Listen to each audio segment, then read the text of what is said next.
Ndewo. Welcome, welcome, welcome. This is Ask Me Anything. I am your host, Derek Ofadarwa with the Medicine Show. Trying to see if I can wipe my screen. I was advised by a very wise person to always wipe your screen. And always remember once I see how smudgy everything looks. All right.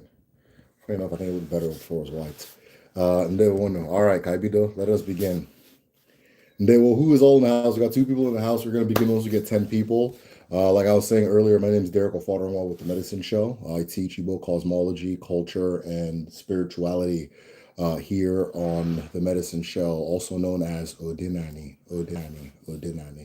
Odema. So who do we all have in the house? We have 3 people in the house, but only 3 of them have hit like for some reason. So we're going to figure out who it is that hasn't hit like. If you are here, let me know where you're in here from. Let me know who is all in the house. I love seeing those regular names. I already see All Smiles B. Let's see who else is here. We are waiting.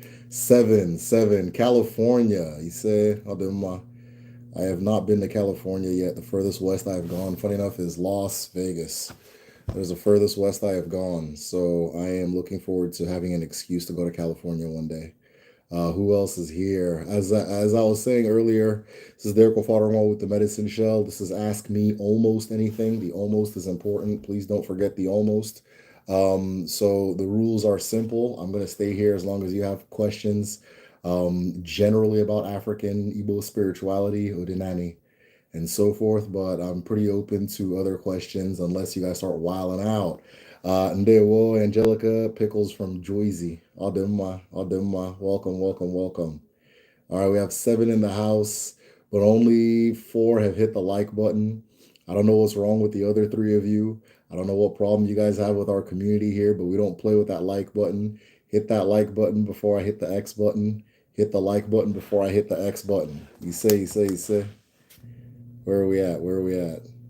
All right, so we're going to begin once we get 10 people in here.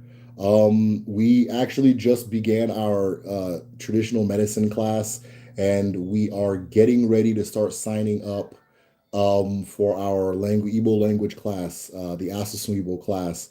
The winter session is coming up. It's going to start in January. So if you are interested, go ahead and sign up at www.kedu.me. If you are currently signed up, there's a lot of you guys that are like there's a decent amount of you guys in Igbo 2. I would love to see you guys hit Igbo 3. So if you guys are going to go all the way, you have my full support. Let me know if you need any concessions or anything like that. All right, we have 6 in the house. If we can get 4, I can't even do math. Hold on. 6, 7, 8, 9, 10. If we get 4 more people in the house, then we'll be good. Adema. You say. Okay, if we get 2 more in the house, we're going to go ahead and begin. If we can get 2 more in the house, we're going to go ahead and begin. My body is doing the natural slowdown that it does during the winter. Before I accepted it as something natural, I always coffee up to a ridiculous extent this time of the year. But I'm just going to ride it out. So this is going to be my general demeanor probably for the next few months. And that's just what it's going to be. Trying to figure out how to take more naps. My schedule is getting busier and busier. But trying to find a way to sneak in more naps because this is my hibernation season. You say, all right, we need 2 more people in the house. And we're going to go ahead and begin. Take this link, put it in the group chat. Send it to anybody who you know would be interested in this type of discussion. Again, we're here to discuss ancestral spirituality, specifically Igbo spirituality, Odinani, right? But I put ancestral on the title because I know people come from different perspectives and walks of life, so I want to keep it as open as possible. Let them know that, we can talk about yours here too. But primarily we're doing Odinani, Igbo spirituality, because that is my jam. What else? Yeah, share this in the group chat, share this on Facebook, share this on TikTok, share this on Instagram. Send this to your entire family WhatsApp group. Let them really have something to be mad about with this Christmas. All right, we have hit 10 people. He said, okay, let's go ahead and begin, okay? Okike Kerua. alawa ala nne mmadụ na nne mmụọ, ala na-enye ndụ na-enye nke ọma dị n'ụwa. Ụmụ gị abịala. Ọ bụ aka ọcha, aka ọma ka anyị ji ekele gị. Ọ bụ obi ọma ka anyị ji ekele gị.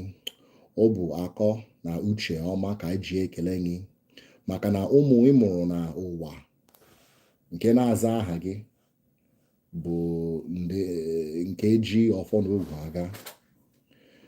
Nke ọbụla chi anyị kere ka anyị mee, ka anyị mụta nke ọ bụ, ka anyị fụ nke ọ bụ, ka anyị ji aka ejide nke ọ bụ, ka anyị ma nke ọ bụ, ka anyị bụ nke ọ bụ. Otu a ka ọ ga-adị. Mana anyị niile nọ n'ije awele ndị ọkpụ na iche, awele ndị nta na ndị imo, awele ndị ala na ndị igwe, awele ndị mmadụ na ndị mmụọ. Anyị ji obiọma aga, anyị ji aka ọcha aga, anyị ga-agọta nke ọbụla dị mma Chineke kere ka anyị gọta n'ụwa. Otu a ka ọ ga-adị n'Eke, n'Orie, n'Afọ, na Nkwọ. Ise. I still gotta get a soundboard. Somebody gave me the idea to have a soundboard. I'm looking into that, but like it's very low on my priority list. But just expect some sound effects very soon. All right. So, like I said, this is Ask Me Anything. If you guys have questions pertaining to Igbo spirituality, Odinani, as we refer to it as, I am here to answer. I have had some very, very good discussions this week for some of you guys on Patreon. Our group study, I believe, is tomorrow. We're having a group study tomorrow. I'm still waiting for the topic to come to me, but it always does on time. So, in Udinala and Udinani, are there any purposes for sage oil or any history, practices, folklore, meaning sage in general? There's specific sages that are used. Yeah, so I wouldn't know. Okay, so there could be a plant that's related to sage that we use at home. But I think sage is native to North America. I could be wrong though. We do have an incense burning tradition. I owe you guys the name of the incense that's used in Igbo culture. Hold on, let me pause that. I owe you guys the name of it, so let me see if I can find it online. But we do have an incense burning culture. I don't think it's specific. I do not think it's specifically sage. I think sage is native to North America and more more affiliated with Native Americans. Okay, so let me do this. Incense. I can't remember the name of it. I cannot remember the name of it.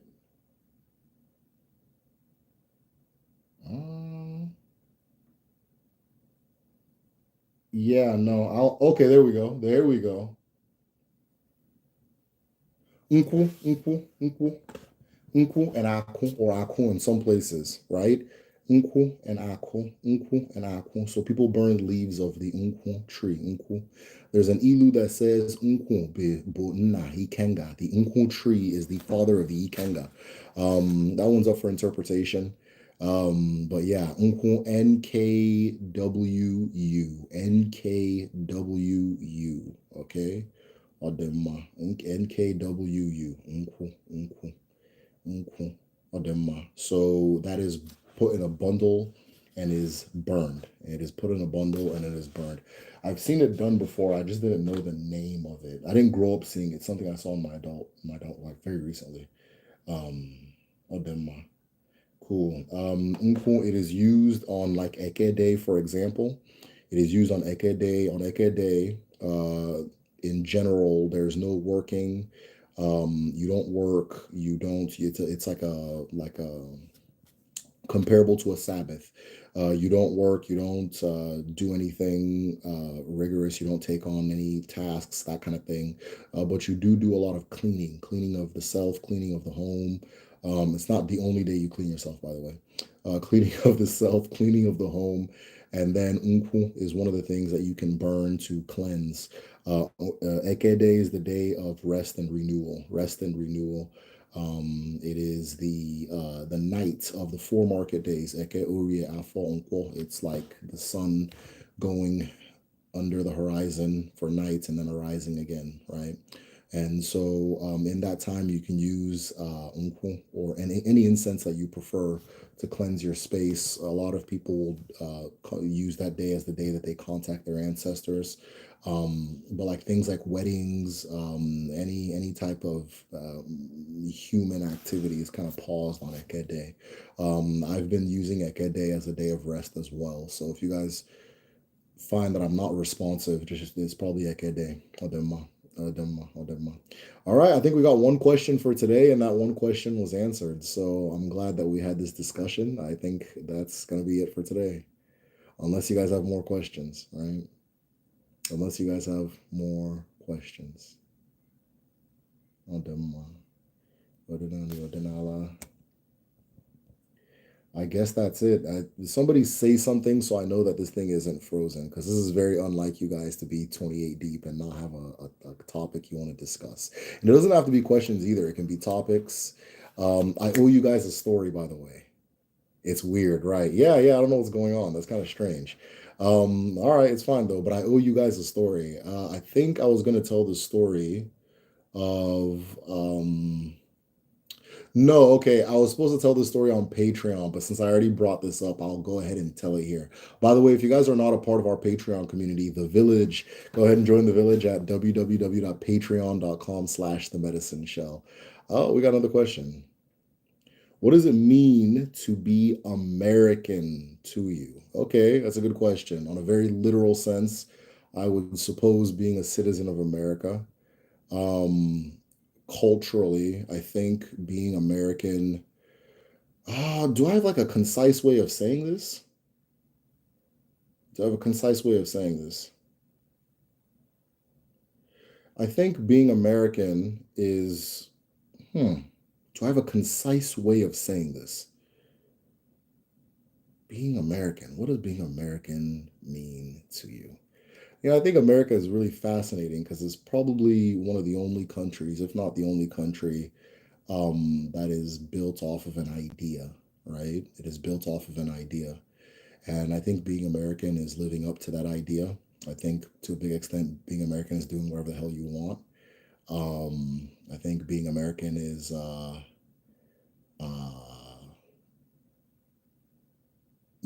people criticize American culture for being individualistic.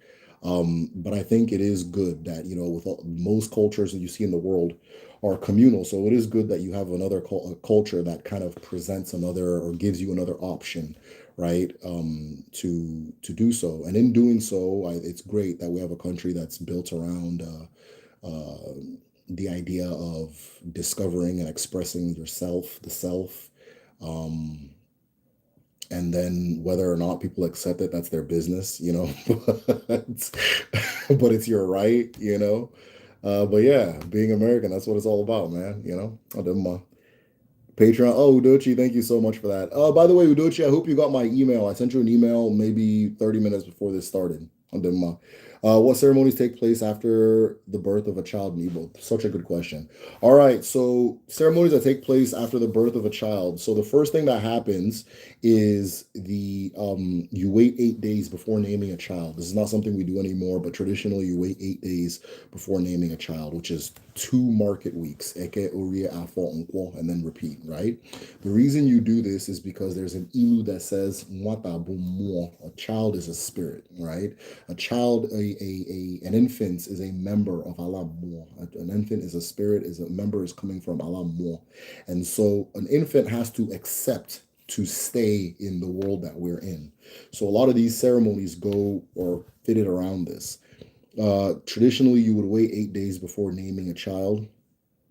Within those 8 days, you would figure out who the child was in the previous life. So you can do this by way of divination. Somebody sent me a really incredible message on Instagram. So if you're listening, I'm going to respond to you pretty soon. Where he had a dream. His father passed, and he had a dream where his father came and held him by the hand and said, "Come on, let's go, let's go, let's go." Like was trying to like move him through some traffic and things like that. And then, not to tell all his business, but the child he then had to deliver, his wife went into labor soon after, and he had to deliver a child by himself. And he feels that the child is a reincarnation of his father who passed away, which I also believe as well. So we figure out who the child was in the previous life. Divination is common with like a dibia, or honestly, if you pay attention to your dreams, especially the dreams of the mother, I'm a strong believer that the person appears in dreams, right? Or you just know. And so on the eighth day, you do the naming ceremony for the child. You take the afterbirth, so the umbilical cord, everything that came out of the mother, you put a seed, you put it with a seed, and you plant it somewhere on the family land.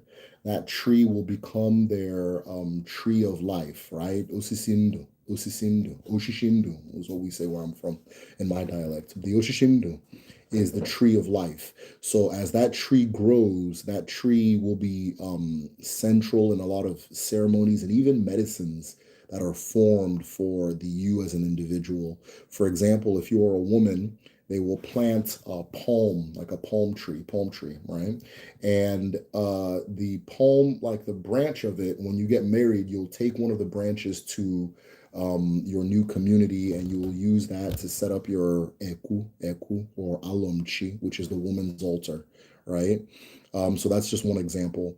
But yeah, a tree is planted on that eighth day, and then you do your naming ceremony. So the naming ceremony is, of course, your parents give you your name. Um, After your parents give you your name, the everybody comes to celebrate, and during the celebration, so your mother is carrying you, and the people will come and visit the baby. Anybody that comes to visit the baby, she'll take powder.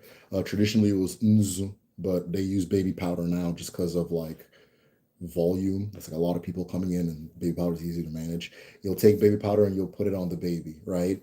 Not put it on the baby, sorry, you'll put it on the guests. So everybody has to like. It's so funny whenever a baby's born, people are like, "Oh, have you gone and gotten your powder? Like, have you gotten in Zuna?" You'll be see people walking around with powder all over them and stuff like that. So the mom will just be splashing powder on people, spraying powder, that kind of thing, on people. They traditionally, so one of the altars that you would have in your home is the omumu, which is the feminine energy, the birthing energy, the procreative and the creative energy. It would be usually at the front of the house or in the kitchen, and so people would go there and leave something to like honor the omumu for bringing this child into the world, which is the woman's feminine power, right? So they'd go leave something there, or like pour libations on it, or give it praise and that kind of thing. Another thing that gets done is, so at all times, bowl a bowl of water is kept at the side of the house, of the family compound, and it just collects, oh, just a bowl, not even of water, a bowl. It collects rainwater, it collects debris, it collects all this stuff, yada yada yada. And one of the things they used to do in the past was on the eighth day, they would have the child drink that water, right? They would have that child drink that water. Sometimes on the eighth day, sometimes like very soon after being born, they would have the child drink that dirty ass water. And the big idea behind this was that all of the microbiome that is in that community, the child takes in. The child takes it in and then builds immediate immunity to it. So the child is immune to whatever is going on in the environment. Another thing they would do around that time, or like on that eighth day, is you'll take bitter cola, or oseoji, which is like a pepper. Just imagine like a seed of a habanero pepper, right? And they'll chew it up, and then they'll put it on the baby's tongue, right? So the baby does this little thing, and it's to show the baby that the world is bitter, right? But after putting the baby through all that suffering, that's really what that gets done. These are all the ceremonies that get done. Some towns will do one and not the other. Sometimes we'll do all of them and have something extra. It really does depend on the community. But the ones I listed are the general ones that everybody does, or everybody did traditionally. So just to review them, there is the collecting of the rainwater and all the stuff in the community, having the baby drink it on the eighth day so that the baby's immune system is adapted to the place. There is the naming the child on the eighth day. There is on that eighth day, it's a big the naming ceremony. People coming to visit the mother and the child, and then of course putting nzu on that on their, getting powder on their body to show that they've seeing the child. Also, the woman's almomo, the woman's energy, feminine energy is at peak when she's pregnant, and then right after she's given birth. It's like super strong. So just being around her increases that within you. That feminine energy is the key to wealth in the world, is the key to having your own children in the world.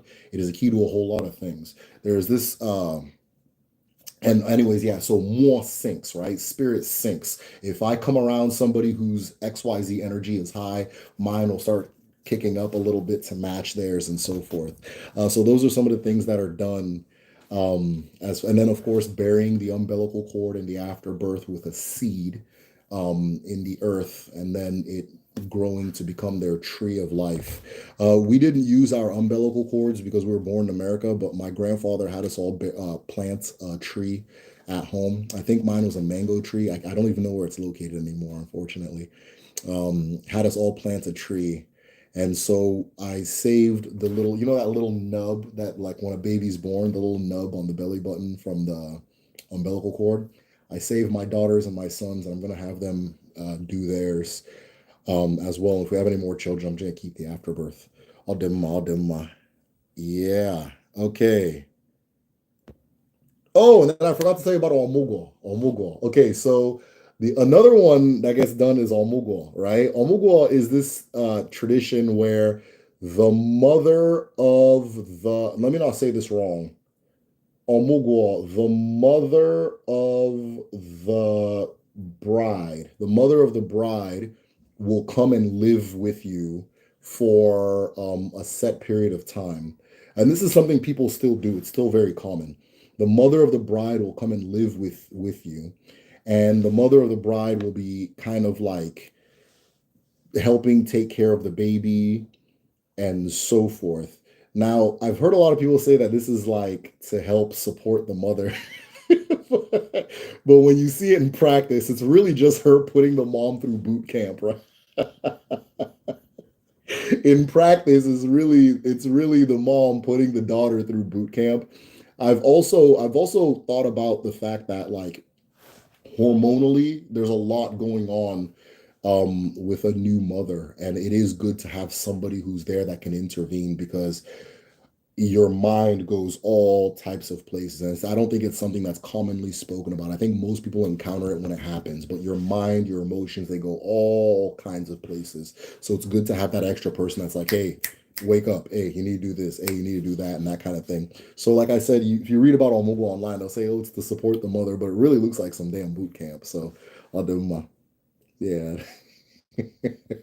I remember my sister's mother, my sister's, no, okay, my brother-in-law's mother did it instead, or my mother did it too, and then my brother-in-law's mother came after, but she made it clear at the end, I'm not here doing Omugo for this old ass child. Right? And so the whole time she was there, she was just putting my sister through boot camp, what looked like boot camp. And I remember one time I came, we're American, so I remember one time I came over and we're just talking, and then the mother-in-law just kind of shaking her head, going, Then afterwards, she scolded my sister for not offering me food when I came in. Which, if you knew me and my sister's relationship, it's just really funny. But yeah, yeah, it looks more like boot camp. Ain't got nothing to do with protecting nothing. What am I doing? Nah, I'm not picking up that phone. It's hating ass. But hold on. Let's see what the questions look like. Say, to be a LARPer. Who says I have to be concise? Speak, my good man. Yeah, yeah. No, being American is about, finding out who you are and marketing it and selling it to the rest of the world. That's all it is. But yeah, it's a cool country. I haven't felt this patriotic in a long time. Thank you, sir. I'll do mine. It's cool. For the medicine class, some of the materials are hard to find. Okay, I found OG, alligator pepper, palm wine, but would you consider making these items available on Patreon ship? Yes. So I don't like to talk about things before they're done, but I'm actually trying to set up a store where you can just buy up all these things. Distribution from here to Nigeria is tricky. And Americans tend to want that now. What do you mean it's gonna be late? And they don't want to hear nothing else. They don't want to hear that there's no power, right? So I have to make sure that everything is secure before I send it over. But I'm trying to set up a situation where it's easier to get those things. But the thing is about the medicine class, a lot of rituals are going to be mentioned, and a lot of ingredients for the rituals are going to be mentioned. You don't have to do them right then. Consider it a to-do list, okay? Consider it a to-do list. It's not that you have to get on it right then and there and so forth. Let me see, make sure everything's good. Are you going to be in Houston for Christmas? No. Oh, my bad. I'm reading my personal messages. But yeah. Uh, live blood. But yeah. Yeah, you don't have to do them right away. They are hard to find. I'm trying to set up a store. So keep an eye out for like the end of this month. Keep an eye out for the end of this month. We'll try to have something up. Did you see Larry Gaga's Obodo video with Flavor and Fino? What are your thoughts? And no, I haven't seen it. Udochi, what stood out about the Obodo video? What stood out about it? How much how much overlap is there in Odinani and other religions that can derive from West African faith like Candomblé and Voodoo? So I always say this: we are generally using the same box of Legos to create different pieces, to create different sets, to create different realities. But it's the same box of Legos. If you look at the fundamental building blocks of every Black African spiritual system, you will see that we're using the same, the square with little pegs, a Lego, that same type of thing. Now, what people build with the Lego is based on the individual and based on the community and based on the geography and based on the history and based on the needs of those people, right? I'll give you an example. So, for example, now, one of the lost Uru traditions, it survives in the Ijaw culture, but Igbo people don't do it, is when a baby is born, you take the baby, you throw it inside of the community river, right? Hey, Kaba. You throw the baby inside the river, and then the baby swims to show that it's a real Ijel man. Yeah, yeah, that kind of thing. But their culture is very water oriented. Their spirituality is very water oriented, and so forth. And so that makes sense for them. Somebody in a place like, I'll use Mbano, which is more inland, right? They're not going to do something like that. And so then you expand that across the whole of Africa, right? So I can look at voodoo. I'm live, buddy. I don't know. Yeah, thank you. So you can expand that across the whole of Africa, and you'll see that again, same Legos, different things are being built. Some cultures will emphasize one thing over another, based off of who they are and what they need, just things like that. So that's really it. There's a tremendous, that being said, there's a tremendous amount of overlap. If you really understand what's going on, it all kind of overlaps and it's all generally the same thing. I do like to speak about the individual traditions because I think each individual tradition has something very unique to contribute based on the perspective it's coming from. And so sometimes when you say it's all the kind of the same thing and you leave it at that, you might miss what makes each one special or the special things that each one has that the other ones may not necessarily have. But in general, if you understand Odinani, you can understand Ifa, you can understand Voodoo, you can understand Obe, you can understand Hoodoo, you can understand the Congolese systems and so forth. It's we're talking about the same thing, right? What is the best way to astral project? Okay. Funny enough, so if you guys are on my Patreon, if you're on Patreon, I have a book. It's an entire book on how to perform and do astral projection, right? It's a whole book. It's on the medicine library. So if you're interested in that astral projection book, message me and I'll let you know. Now, I don't think I have ever astral projected deliberately. I do have about two incidences in my life where I do know something happened.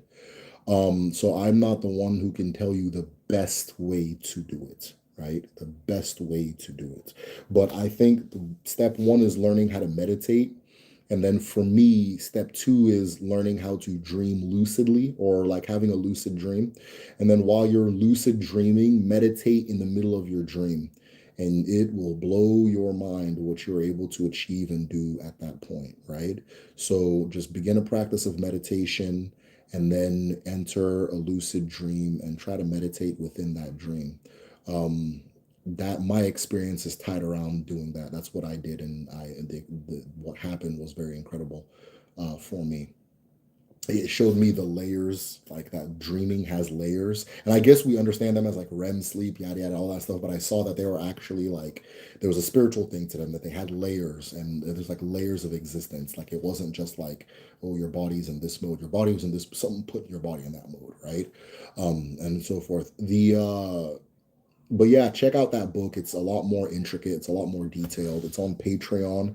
I think it's in the Moi or the Debia folder. But if you message me on Patreon, I'll find it for you. I'll do more. All right, Inodinani are candles and colors of candles purposely mean behind something.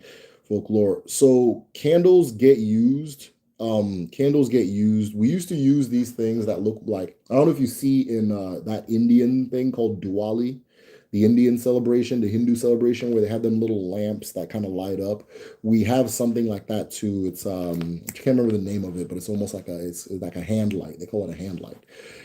And there's that. There's, you can use flame, you can use candle. I don't know too much about, like, okay, let me put it this way. Any ritual you're doing, it's the more you incorporate into it, and the more you understand the ingredients of ritual, the better you are able to engineer a ritual that works for you. So some people will use just regular white candles, but then somebody will be, okay, I want to be a little more deliberate and say, I want to use red candles because I know what red means. I want to use yellow candles because I know what yellow means. It's all a message. It's all a message, right? And the more intricate, the better. But it's not like the way Odinani is, it's not like a yes or no, we use candles. If candles work, use them. If candles don't work, don't use them. That's really how Odinani approaches it. But I couldn't tell you any history or folklore around it, right? I couldn't tell you any history or folklore around it. I've been trying to find your live show. Well, I'm glad you're here. Saturday, I'm going to use U.S. Central Time, so it's usually 8:30 or 8:40, depending on what my kids are choosing to do at that moment. But 8:30, 8:40 usually. I'm from the Caribbean, and my father buried the umbilical cords of me and my siblings under palm trees. Wow, wow, wow, wow. Is there any specific in Igbo practice? Is this specifically an Igbo practice? I've only encountered it in Igbo culture, but I would not be shocked if other people do it. Right? I've only encountered it in Igbo culture, but I would not be shocked if it's. Let me say this: it's a very Igbo thing to do, but it doesn't mean others don't do it. Right? It's a very Igbo thing to do. Like you saying that, I know exactly where it came from. I know exactly what it is. Right? Because and the fact that you use the palm tree specifically, right? The fact that you use the palm tree, because that's what we use. Like I was telling you the example of the woman using the palm frond for her altar and that kind of thing. So yeah, don't let anybody tell you that your culture was lost during slavery. It was not. There will one day want to catch your life. Hey, no problem. I'm glad you're here. Italians and some Italian Americans do that too. There's no set time. It's whenever the hell the mother of the bride wants. Yeah, yeah, yeah. It's when or when they get sick of each other. But it's funny because, for my sister and my wife both expressed how much they grew as women having that experience with their mother, and they came to understand their mother more, and understand what being a mom is all about and that kind of thing. But it is very, again, I always see online it's about like, oh, it's about helping the moms. It's really not. It's it's really not about helping the mom. It's almost about getting the mom to stop centering herself, if that makes sense. Which I think we all have to do as we grow up at one point or another. Oh, never mind. I just found out my mom took our afterbirth back to Nigeria for my paternal grandmother, exactly, to bury under specific trees. I want to go see them one day. Yeah, that's powerful. That's incredible. I'm glad they did that. I'm glad they did that. Yes, moms helped even deal with postpartum. Exactly. Yep, exactly. Postpartum is man. Postpartum is no joke. Postpartum is no joke. My wife didn't have it super bad, but like I just the women around me, just various ranges of things that happen as far as postpartum goes. It's a roller coaster. All right. You're okay, David. Um, I'm interested in replicating some of our Igbo cultural ritual implements through arts. Dope. And I'm afraid that I might wrongly interpret them through a modern lens, adding my own imprint. What do you advise? Hey, do it, do it, do it. The thing that is telling you to that you should do it or that it would be a good idea knows exactly what it's doing. And so trust that thing and do it, right? A lot of people they have this outsider feel when it comes to African traditions, where it's like I don't want to do it because I'm not no ancestor. I'm going to do this wrong, or I was born in America. I had it too, right? I had it too at a point. And then you just learn that no, these are my traditions. So these are my traditions. These are your traditions. Put it in your art. Do what you want to do with it. It's fine, right? It's not that deep. It's not. You're fine. The way it comes to you is the way you're supposed to represent it. Okay. The way it comes to you is the way you are supposed to represent it or express it. Harris or Trump? I'm probably not going to vote this year. Google user, be quiet. The adults are. Hey, you're talking about some damn Harris or Trump. Not hey, whoever you want to vote for, that's fine. But the video used ancient Igbo fashion and tropes that are not commonly seen today. It's very beautiful. Okay, you know what I'm gonna do? I'm going to play it, and but I'll probably put it on mute. So I want to see the visuals. I want to see the visuals. So I'm gonna play it and then see what you're talking about because that sounds interesting. I'll just have it running in the background. I'll still be answering questions though. Larry, you said Obodo by Larry Gaga. I guess this is the beginning of my reaction channel, right? Ademba. All right, I'm already seeing the thumbnail. It looks serious. Okay. All right. So let me see what else is going on. Astral projection a lot. Astral project a lot, but not at will. So there's a thing that me and my brother did when we were younger, and we didn't have a name for it until like now or recently in my own life, anyways. But I didn't know what was going on. Oh, damn! This looks good. Yo, this is exactly what. Yeah. So whoever made this video, can they go talk to the Nollywood people? Wow. They're doing Akwete is yeah, it's on point. This is it.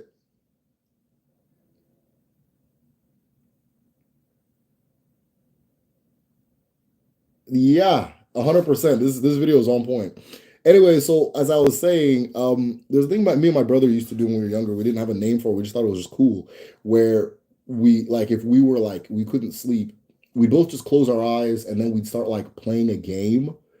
Like it'd be like maybe like it looked like Resident Evil or like something like that, you know what I mean? Or just one kind of game where you're going through different rooms and stuff like that. And as we're doing this, we're both closing our eyes, and I'll be like, I'll start feeling what his character is doing, right? I would start feeling and he'd start feeling what my character is doing, and he'd be like, "Did you just pick something up?" I'm like, "Yeah." Or I'd be like, "Did you just turn left?" "Yeah." "Did you just turn right?" "Yeah." And it got to the point where we were like like accurately describing what the other person was doing. We tried to get one of our friends in on it, and he was just he just came and started capping. But yeah, no, there was something very interesting there. So, but I do think it was something. Yes, yes, yes, yes. Mbaka. Thank you. Mbanaka. Mbanaka. Yes, it's the hand light. Mbanaka. Thank you so much for that. 100%. Yes, Alo, the umbilical cord is buried under the tree with the seed. The church couldn't stop that. Yeah, who are they? Aduma.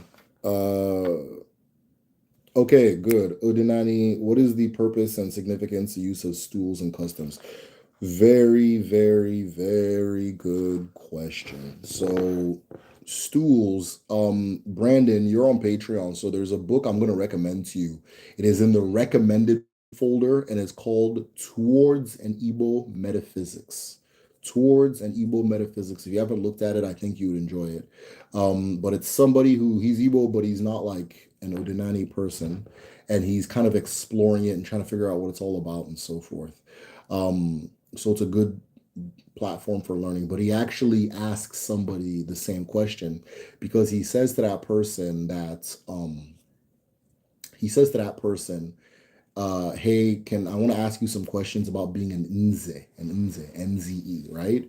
And the person says, all right, in order for me to answer any questions about being an NZE, I have to get an NZE stool. And he asks the person or the interviewer goes, what makes the stool an NZE stool, right? And so he gave a really good answer, and I hope I'm not going to get it wrong, but he says, the stool is an Nze stool because of its creator, because of the reason it was created. No, because of how it was made, because it was made into one, because of the purpose it was created.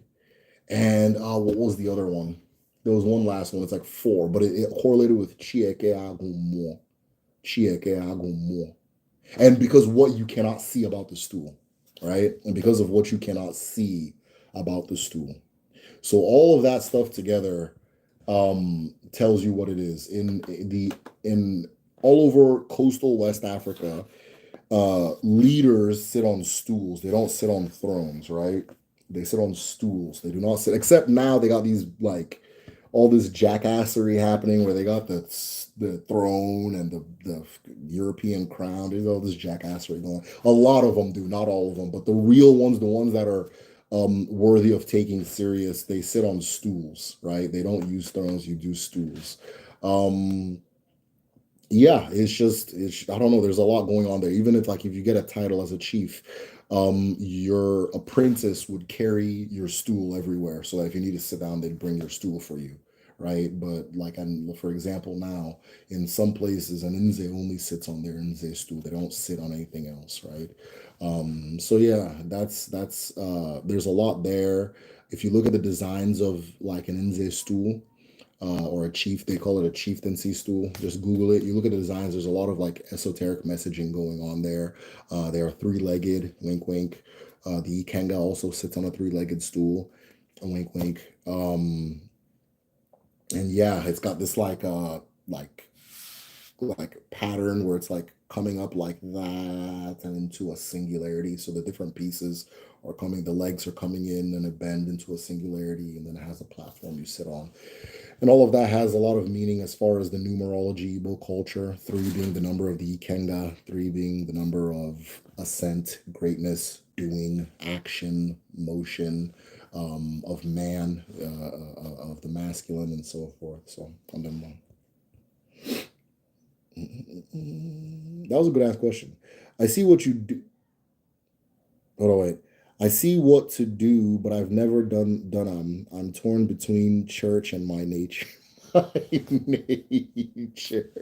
Your nature will win. So either you hurry up and accept that, or you waste your time. Your eyes look like smooth food.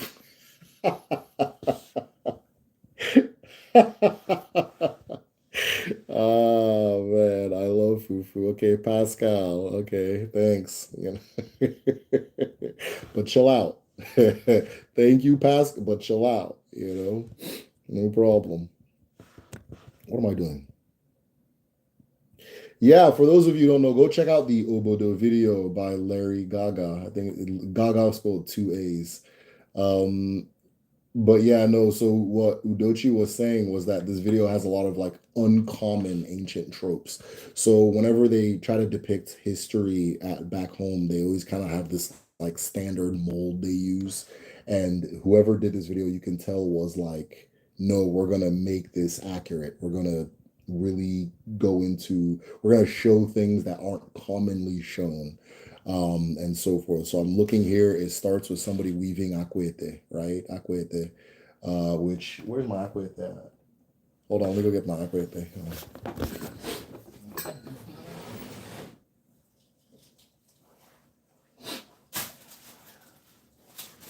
like to wear this like a championship belt.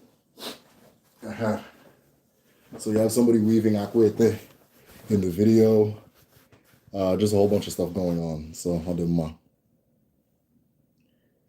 You have the designs on the walls. They like in a lot of Nigerian movies, they'll have the walls be just kind of bare, but the designs are like this. Looks like what you would have seen at the time.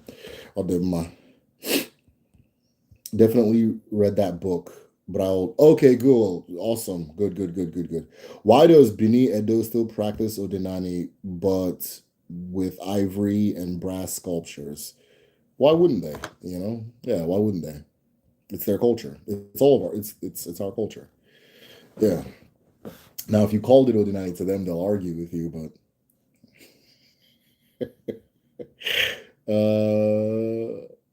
my husband does that. He'll go pick something and ask me. I'll tell him. It still shocks him every time. Yeah. People do history channels about Europe, America, and China. I would love an Igbo history channel that talks about stuff in that but a video pre-colonial.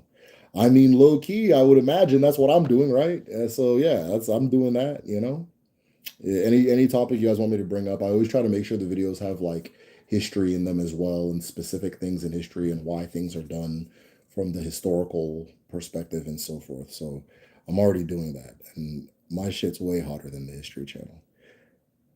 Are you a prophet? No, I'm just a guy. Can you break down the concept of death and reincarnation? We're about to go deep. What happens to the chi? And what are the other components of consciousness? Stephen Schwartz talks about similar concepts in remote viewing. I'd be interested in seeing. I'm going to open a tab and tell myself to go watch what Stephen Schwartz has to say. Unless it's a book. So, but I'm going to assume that there's somebody talking about it on YouTube and see what that's about, because that'd be interesting. I will break that down in just a second. Let me just type this reminder. I'm on my very slow computer. Stefan Schwartz. I just need something to listen to as I fall asleep tonight. So that's hilarious. Okay. So let me go back to the question.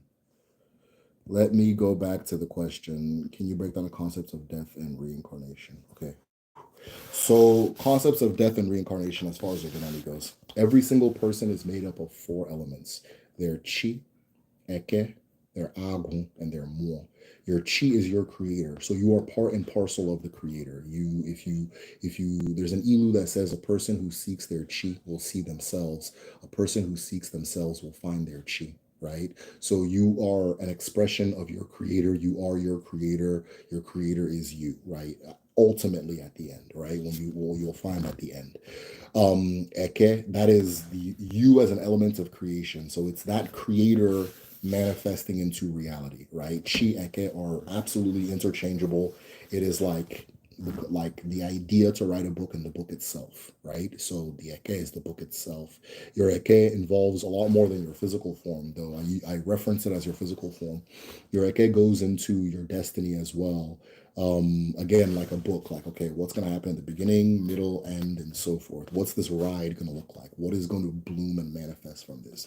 But not just what's on the pages of the book, how that book, who is going to read that book, how that book is going to affect them, how that effect is going to influence them to do X, Y, Z, and how that's going to influence another person. So the Eke is represented with a spiral, or not, yeah, with a spiral pattern, right? Because it pans out, and so forth, right?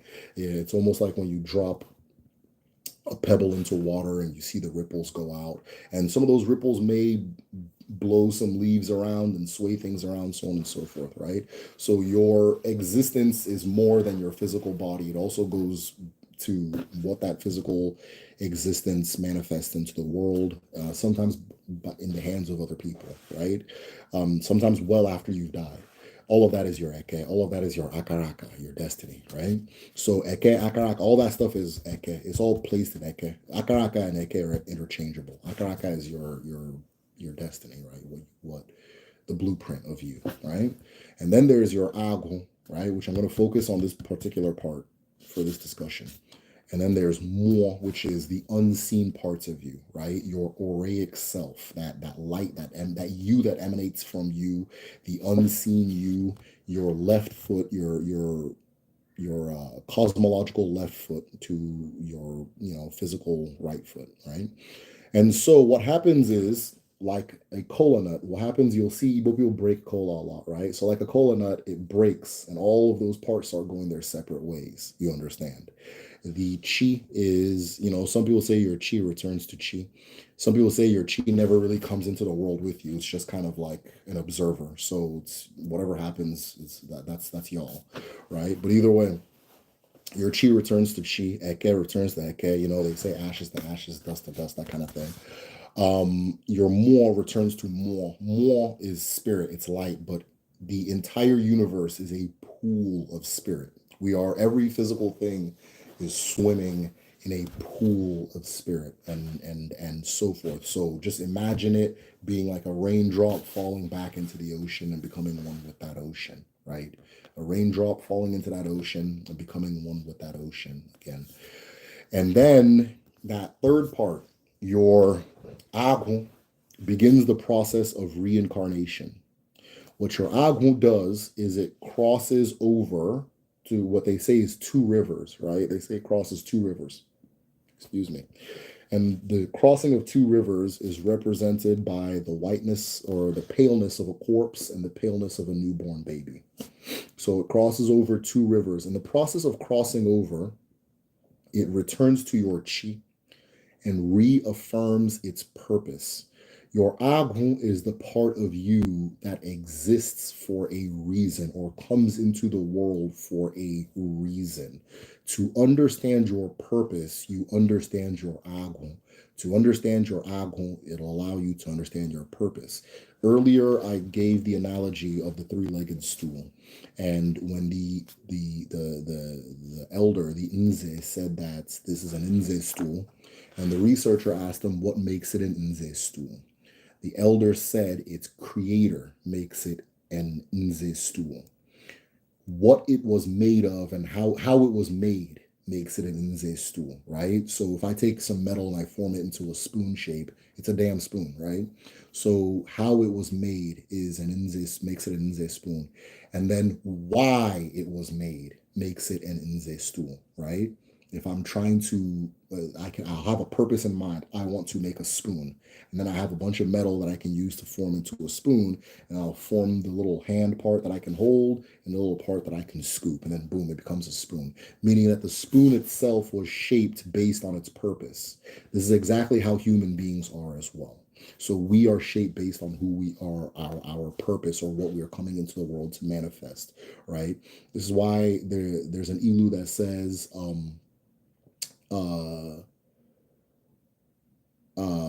Chukwu siri ọrụ mmadụ, or Chukwu siri ọrụ mmadụ eke ya, or something like that. Chukwu siri ọrụ mmadụ eke ya, which means God creates an individual based on their work, right? So whatever it is you're coming into the world to do, you were designed, you were manifest based on that. So your Agu returns to Chi, receives your purpose. Your Agu then begins the process of returning back into the world with your Chi. If in returning to the world with your Chi, once it reaches the earth, once it reaches the physical world, it has to renegotiate its existence with the Eke. So it goes to the Chi and it renegotiates its existence with the Eke. So imagine the Agun goes to Eke, the mother, and says, I'm coming into the world and I'm going to be a guy who drives a school bus. But one day, there's going to be one little kid who's really sad, and I'm going to go through all these experiences, and I'm going to talk to that kid about my experiences, and that's going to give that kid the faith to continue on or to live on, or it's going to inspire them to do something great, and yada yada yada, right? And then the Eke says, okay, if you're coming to do that, right? These are my rules, these are my conditions, right? Anything dealing with Eke, anything dealing with the feminine Abara, anything dealing with the feminine energy is give and take. It is exchange, right? Ahia, market. right? So you want this, okay, if you want this, you give me that. This is why you see sacrifices in Igbo spirituality. Sacrifices are typically done in negotiation with feminine energies. You can sacrifice to give thanks to masculine ones, but you don't really, they don't do exchange like that. It's not common. And if they do exchange, it's super simple, like a cola nut or some wine or something, right? It's never going to be like something major, right? Some people will use a ram to do a sacrifice to give thanks to like Amadioha and things like that, but Amadioha doesn't work based off of the transaction. I mean, it just works, right? And that kind of thing. So there's a transaction you're doing with the feminine, right? And then it is decided, your akaraka, your destiny is decided at that point. That's why eke, akaraka are all one and the same. Okay, this is the life you're gonna live. These are my rules. Don't come in here and commit incest. Don't kill. Don't this, that. You're gonna be born to this woman on this day, and so forth. And so all of that stuff is coded on your body, right? Everything you negotiate with Eke is coded on your body, and those rules, those laws to live by, are given to you by in the form of what is referred to as your awful, your own personal awful. Your own personal awful is something that you will take an entire lifetime to learn, but these are the rules, your spiritual laws, your like when in the Bible, for those of you familiar, when they gave Moses the 10 Commandments, that is the awful of the Holy Land. That was what he was receiving. So there's an awful of you as well, your own personal awful, that destiny of yours, that purpose has an awful. And to actualize it, you have to spend your lifetime learning what that awful is and so forth. So after a while, you learn, okay, anytime I steal, something crazy happens. So clearly my awful says don't steal, and so forth. Some people's awful, that's they're gonna steal. That's just what they do, that kind of thing.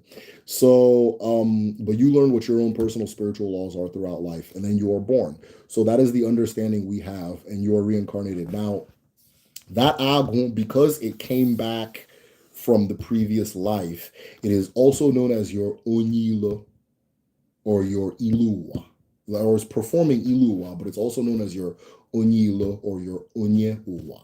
Your onyeowa is your past life self. Your past life self is the person who you share the same agon as, because in the previous life, their agon, your agon was their agon, right? And part of understanding your purpose is figuring out who that person was, how they lived their life, what worked for them, what didn't work for them, right? A lot of people will find that in their past life, they were a healer. If you're in your past life, if you were a Debia, you're a Debia in this life as well, right? And the initiation is actually less intense for people who already initiated in a previous life, right? You kind of just find stuff out like that, right? But that person becomes your onilo. Another term is used as your chiwa, your worldly chi, your chiwa, right? Or your universal chi, or your manifest physical chi, that kind of thing. So chiwa, onilo, and ilu, your ilu, onilo, and anyways, yeah, those are good terms. All of those are your past life self. Your past life self is somebody you share an agun with. Now, in Igbo culture, there are some rules we follow with past life selves, right? You won't look at a depiction of that person, right? So any effigy, any picture made to depict that person, you won't look at it. You won't look at their grave. You won't look at where they were buried. Now, a single agun can manifest into multiple children. A single agun can create multiple children, usually born within a generation. But a single one can be born into multiple. And so when somebody shares the same past life self as you, if they pass away, you can't go to their funeral, right? If they pass away, you can't go to their funeral. In the past, in some communities, if you wanted to receive any type of title in the community, you would also pay for all of your past life, like your they call them your obo, your group. You'd pay for your entire obo to also have that title, and so forth. So you guys move through life together, but then certain junctions, usually dealing with life and death, you guys don't interact as far as that goes. But yeah, that's the general understanding of life and death as far as Igbo culture goes. One of the interesting thing that happens is like, so right now, if you come back as, like, let's say somebody passes and they come back, the relationships they had in the past life are transferred onto the new child. So you'll in Igbo land, you'll have like old women that call like 2-year-olds their husband.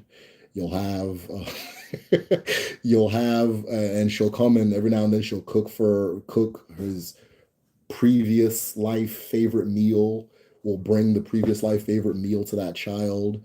Um, my past life son was like, me and him were like this during my wedding, and he's like a 70-some-year-old man, but he would treat me like his father, right? I was his father, and that kind of thing. My son is my grandfather, right? My son is my grandfather, so there's a level of respect I give him just based off the fact that he was also, while he's my son, he was also used to be my grandpa and that kind of thing.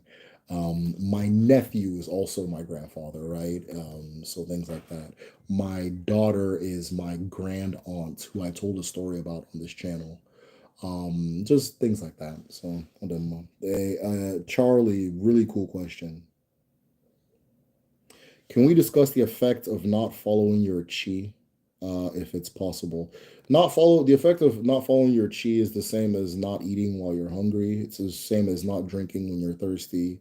It's the same as not sleeping when you're tired. Think about not following your body. Let's start from the body, right? Not following your eke, because your body eke gives you messages as well, right? It tells you, hey, this fire is hot, move your hand. This fire is hot, move your hand. And if you don't want to listen to it, that's on you, right? If you don't want to listen to it, that's on you. At the same time, you can will your body in one direction or another. You can will your body in one direction or another, and it will follow. The same thing as your chi, eke. They operate. If you understand one, you can understand the other, right? They're mirrors of each other. And so your chi is also going to be messaging you and guiding you and telling you things. And as you build your spiritual intuition, as you build your spiritual intuition, you're better able to understand and hear those things. But very much think about it as, let's say there's some people who don't have a good physical intuition. They don't have good physical intuition, right? Like hey mama, I can come across something that I know would be nasty and all of a sudden start feeling like I'm about to gag, right? Some people might, like, one of my kids might just throw it in their mouth. Hi, Mom. Hi, Ola. How are you?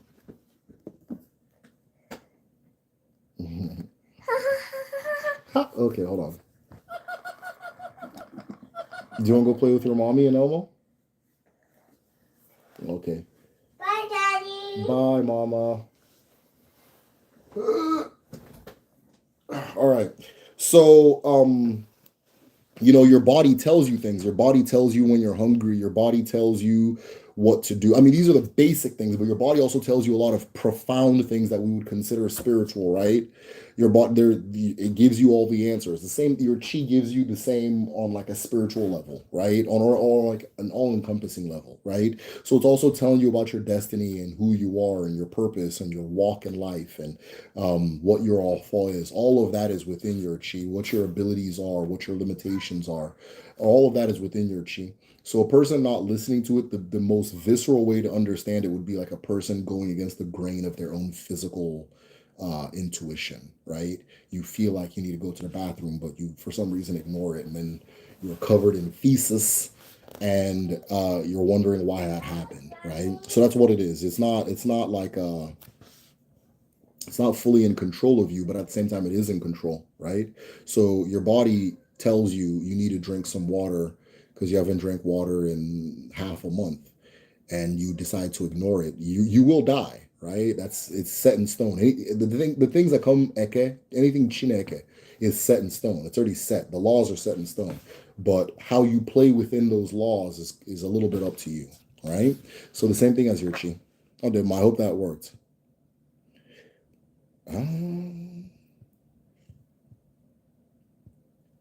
Did Benin come from Igbo? Uh-oh.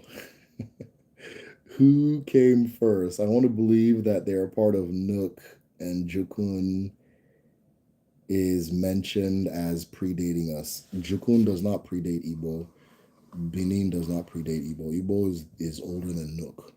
Nook does not predate Igbo. Igbo is older than Nook. Igbo is older than Nook, right? So logically, they probably come from Igbo. There is an era in Benin history.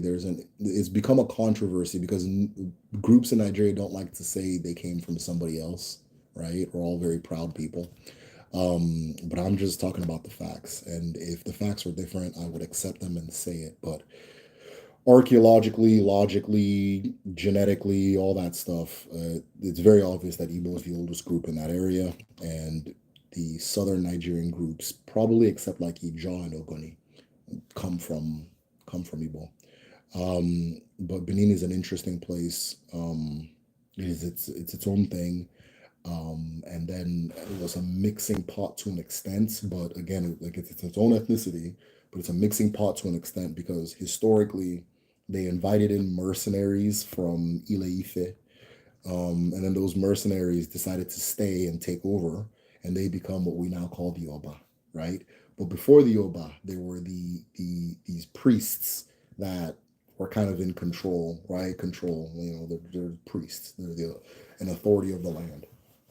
And these priests were known as the Osigos. And before it was called Benin, it was called Igodo Migodo, right? Which in very vivid, loud Igbo says the lock that opens the key, or the key that opens the lock, right?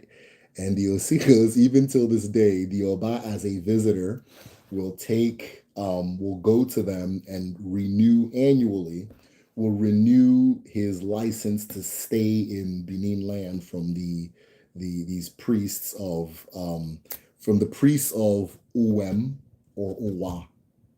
Uwem, which is the feminine universal goddess, right? So they'll go to her priest and they'll ask for their permission to stay on the land, and they'll get the permission in the form of a bowl full of sand during a festival known as the Agon Festival. The Agon Festival. Benin also has 4 market days, Eke, Uri, Afro, Nkwo. You understand? So the people that are the ruling class in Igbo, I believe they're from Ile Ife. And then the original priests that do that ceremony with what does it sound like to you, So but the average Benin person would get very angry hearing what I'm saying because nobody wants to hear that. Dinani, is there a gesture where you touch the ground with your hand a few times before greeting an elder? Any history or folklore or meaning behind that? No, not that I know, right? So, but probably not. When you're meeting an elder, like a girl, if you're a girl, you'll kind of like curtsy or you'll give your shoulder a little bit. And if you're meeting an elder as a man, you hold your arm and you offer your arm for a handshake, that kind of thing. But no, I don't know anything about like touching the ground. I don't think that's a thing. Are you talking about like prostration, like Yoruba people do? We don't do that.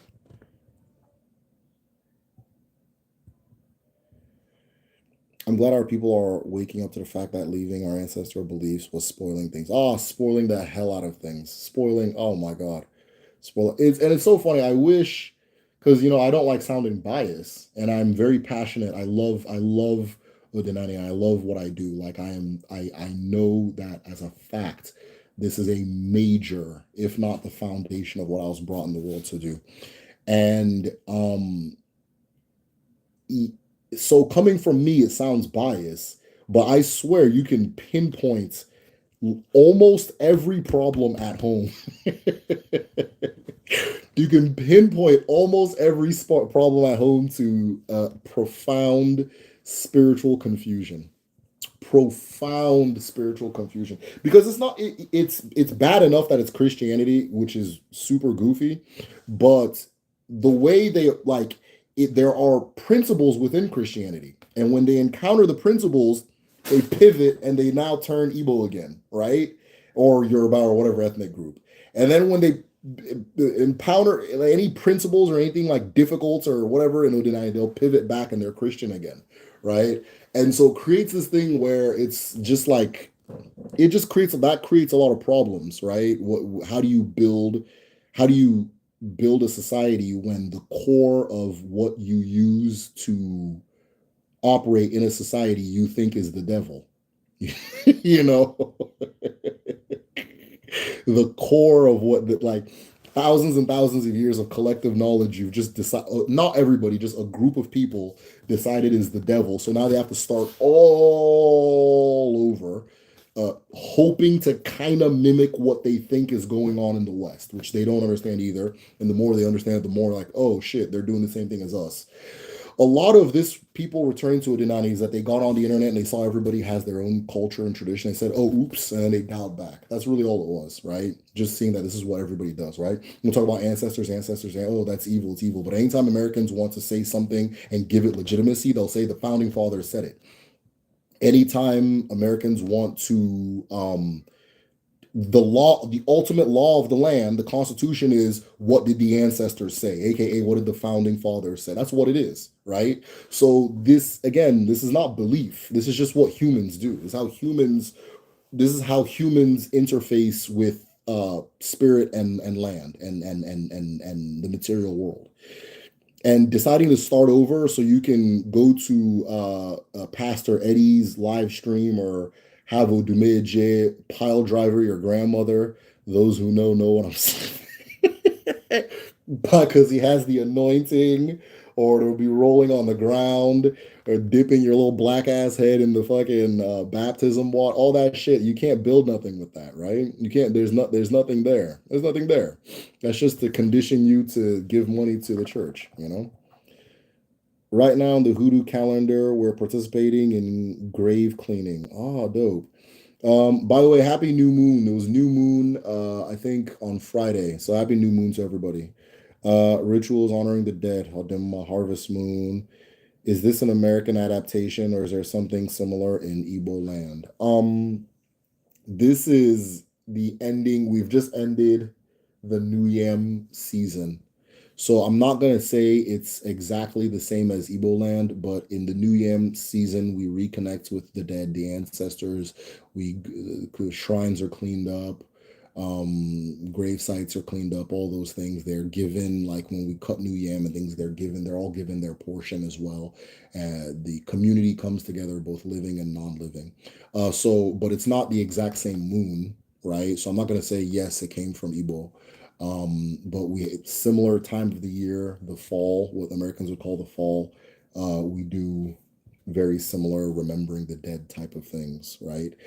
This is, I think, 2 moons ago would be the witch end season as well that I talked about earlier.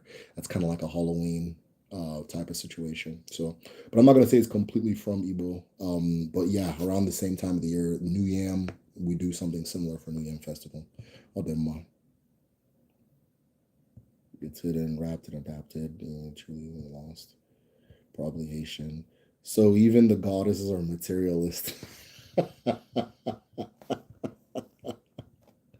If you know, you know. If you know, you know. If you know, you know.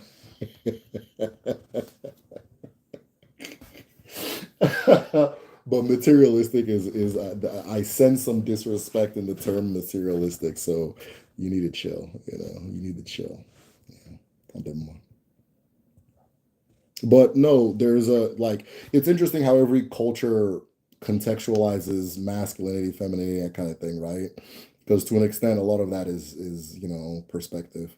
In the Igbo understanding, there is a connection between like buying and selling and femininity, right? There is a connection between like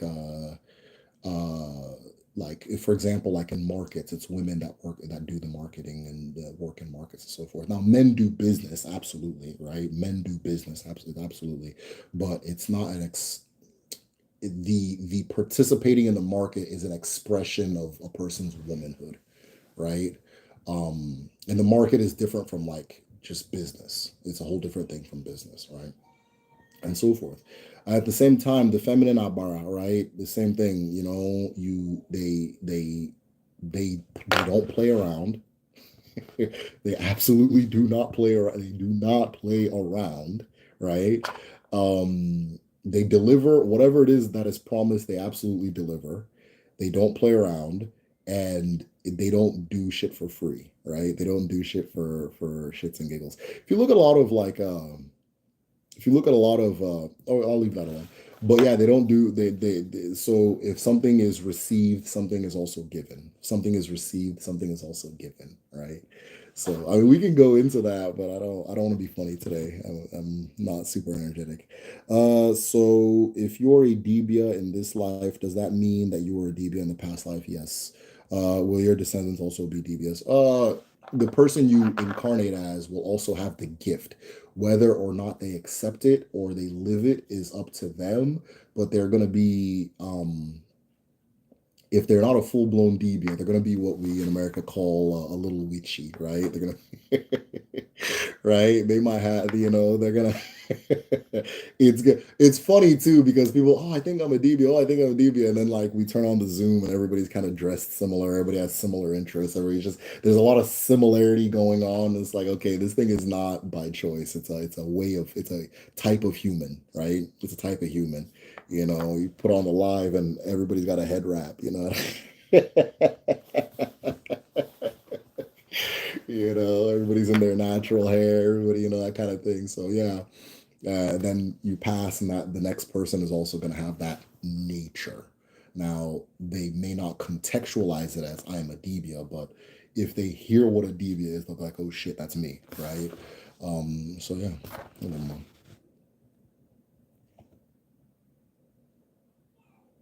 Book culture, the whole destiny is just you have a better world, but we have lessons on. Okay.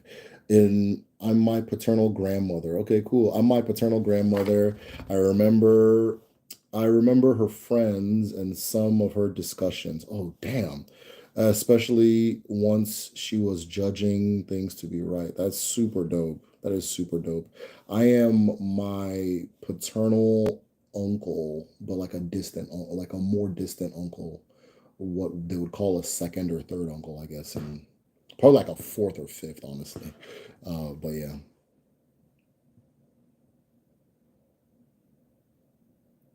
Onye nwere nkwụ nwere akụ. Whoever has palm has wealth. Well said. Unku is a palm tree. Yes, unku is a type of palm. Yep, you got it. Then,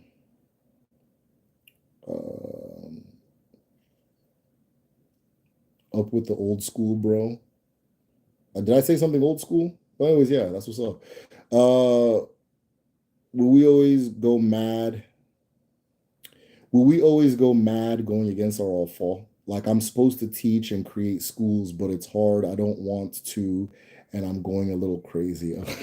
Okay, so it's really dope that you understand that. But if you don't want to, it's probably not what you're supposed to do, right? If you don't want to, it's probably not what you're supposed to do. Your akaraka is a law of nature. It is a law of nature, right? So if I drop this letter, I think it's a B, it's going to fall because of a law of nature. There's nothing like it doesn't want to fall, yada, yada, yada. It's just going to be your nature. It's going to be your nature, you know? And so if you don't want to do it, right? If you sincere, which I don't think I think you do want to do it. You're just tired out here, and I completely understand, right? If you don't want to do it, then it's not for you. If you don't, it's never something you don't. It's never something you don't want to do. It's never going against your grain. It's never going against your grain, right? It's going to be the thing that people have to pull you away from doing when you do it. It's going to be the thing that you've been doing the whole time, but maybe you weren't aware that that's what it was, right? That kind of thing. Spend some time with yourself, minus distractions, and it becomes a lot more obvious and evident. No, let Benin people hear you. Yo, there's like a big ass, I think it was Nandi Kano, exposed that Igodo means the key that opens the door. And that's one of the names. Even like the Adu in the end of, is Idu. It's Idu. and you do a settlement, and so just a lot of shit. Yeah, but yeah, they're not gonna want to hear it. They're not gonna hear it. They mixed over there. There were mixed Yoruba mercenaries, just by Britain, maybe. Just tuned in. Emeka, welcome, welcome. I'm like so behind. Edo people know Gree. Wonder what my family, they hated me because I'm Igbo and he's Edo. And think about this. Igbo men invented gang handshakes. Yeah, yeah, yeah.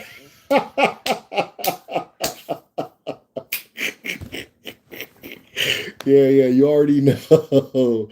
It's just so funny. Like, I don't know. People see all these like diaspora wars and all these divisions, and I swear, I landed in this America and I looked around and I just kept seeing shit that's like, oh, okay, it's like this is coming from the bone marrow. Like this isn't even I remember I had a friend, I have a good friend. I had this contract to go film this like Nigerian event, and my friend was a photographer, so I wanted him to come with me and do the photography.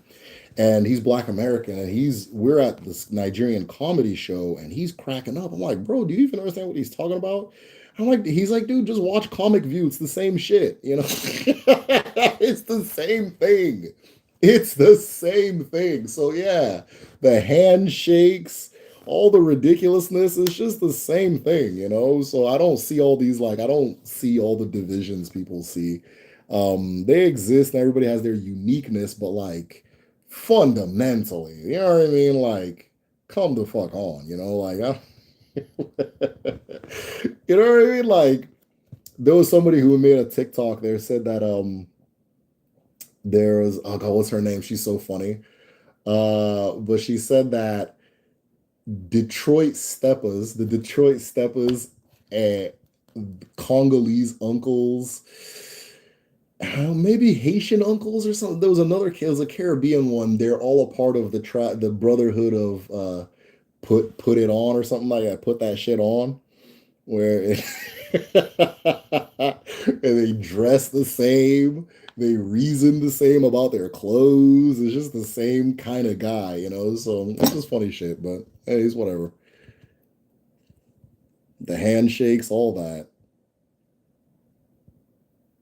I just watched your video on the caste system, and so okay, yeah. Thank you for watching that one. I worked really hard on that particular video. I learned, so I came in trying to make like the video, and I got to talk to elders, and like I really did a lot of firsthand like research and that kind, and man, I learned so much. I learned so much. There's a lot I've learned I didn't even put in the video, right? It's slowly coming out in different videos, but there's a lot that I learned I didn't even get to put in that video just because it's like I don't want to say like I have to stay on topic, but I was just like figuring things out. Like, for example, that the Ekbe society is probably from Congo, right? No, I don't think anybody knows that. That in our generation, but the older men, they know that. They understand that, right? And this was things like that. So, well, never mind. Okay, where we're at. Can you say I drank? Okay. Can you say I drank an 8 ball of blank, and now I'm watching blank endless loans. I want my dad well, because it's my birthday. Okay, if it's your birthday, then you need to go get some friends and people who care about you and spend your birthday with them, not typing bullshit on my live. Okay, so that is a measurement of your life. Okay, go fix your life. Do high title societies have certain rights to land? Everybody has rights to land. So if you're in a title society, you don't get more right to land than anybody else. Everybody has land, and everybody has a right to land. As far as Igbo culture goes, every single person has land and a right to land. Um, yeah, every single person has land. Like, there's a history of slavery. So, like, people who were enslaved, sometimes they have like very little parcels of land, but everybody has land, right? Everybody has land. So, you would, if, like, let's say you join, like, you get a title, you would probably have to get more land before joining. So it's not like you join and then you get the land. It's like it's usually like well-to-do people that join. Why does my nose always start running whenever I'm in these lives? Hold on. Yeah.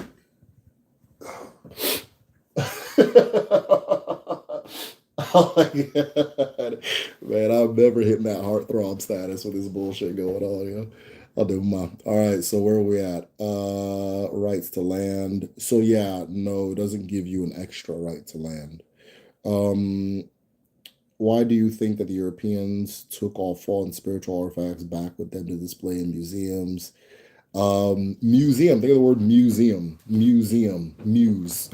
Right? It's a shrine for muses. It's a shrine for muses. What are muses? Muses are what we call in Igbo culture moi uzi. Moi uzi. These are spirits that show you things. These are spirits that give you things. These are spirits that follow you and give you messages and that type of thing. Moi uzi. MMUO and then UZI. Moi uzi. These are spirits that add to you. Sometimes they can mess you up, right? So, and so we call those, in the Greeks called those spirits muses, right? That's where you get the term music, music. It's a spirit that possesses you. It's a muse that possesses you, right? That kind of thing. So same thing in you can look all this up etymologically and that kind of thing too. So museums are shrines. They're shrines for collecting more spirits. That's why the museum is always going to be somewhere in the center of town in the European, in the Freemasonic town planning. The museum is going to be in the center. They're programming what type of spiritual reality they want for the environment. That's what it is. Programming what type of spiritual reality we want for the environment, right? So there are certain spirits that create this thing they refer to as civilization, and they go all over the world and they collect their stuff and they have their more. Anything you've touched has your more on it. If you go there, the Vatican has a website where they sell shit, and on that website, if you want to buy awful, which I wouldn't recommend, if you want to buy awful, it's like $2,000, $3,000, $6,000, $7,000. But if you want to buy anything pertaining to the church, it's like $30, 40, 15, 100 on a high end, that kind of thing. So it just shows, everybody knows what's going on except us. Everybody knows what's going on except us. I didn't mind. That is why they took the awful. There's a town in Germany where they have like an awful, and it protects their town. It's an Igbo awful, but they put it in the middle of town because it protects their town, and so forth. And one guy who immigrated to Germany was just walking and saw, and he's like, "Yo, what the fuck?" And yeah, but like I said, everybody knows what's going on except us. But we're figuring it out. We're seeing it. Can a woman that is destined, parentheses, through the maternal line to be a priest and does that not initiate a punishment for bad luck? Yeah, no. Women are is and why. Women are DBS too. There's no, it's not, but if you have the gift, you have the gift, right? If you have the gift, you have the gift. And part of me feels that in the past, it was far more common for women to do it than men. The reason I say that is like if you look at like the transatlantic slave trade, almost all of the traditions, the African traditions that were carried over in the New World, the women are the priestesses. So, and then if you like a lot of different, I have a lot of reasons to say what I'm saying. I think I kind of talked about it a little bit on my Osu Explained video. But yeah, no, it's not, there's nothing bad's gonna happen. Hold on. Priestesses and does not initiate be punished. Oh, and does not. Let me tell you what it is. Whether you initiate or not is not what's important. Is if you do what you were brought in the world to do. So a lot of people, I know this guy. He is a dear family friend. He is one of the most brilliant human beings on earth. Millennial Americans would probably say he has autism, right?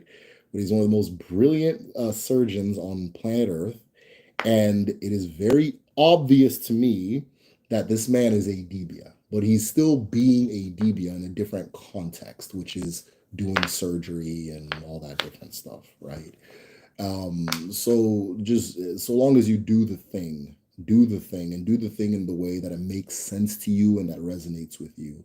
Um, initiating helps. Initiating opens up this world for you, so you start seeing and feeling things that have always been there.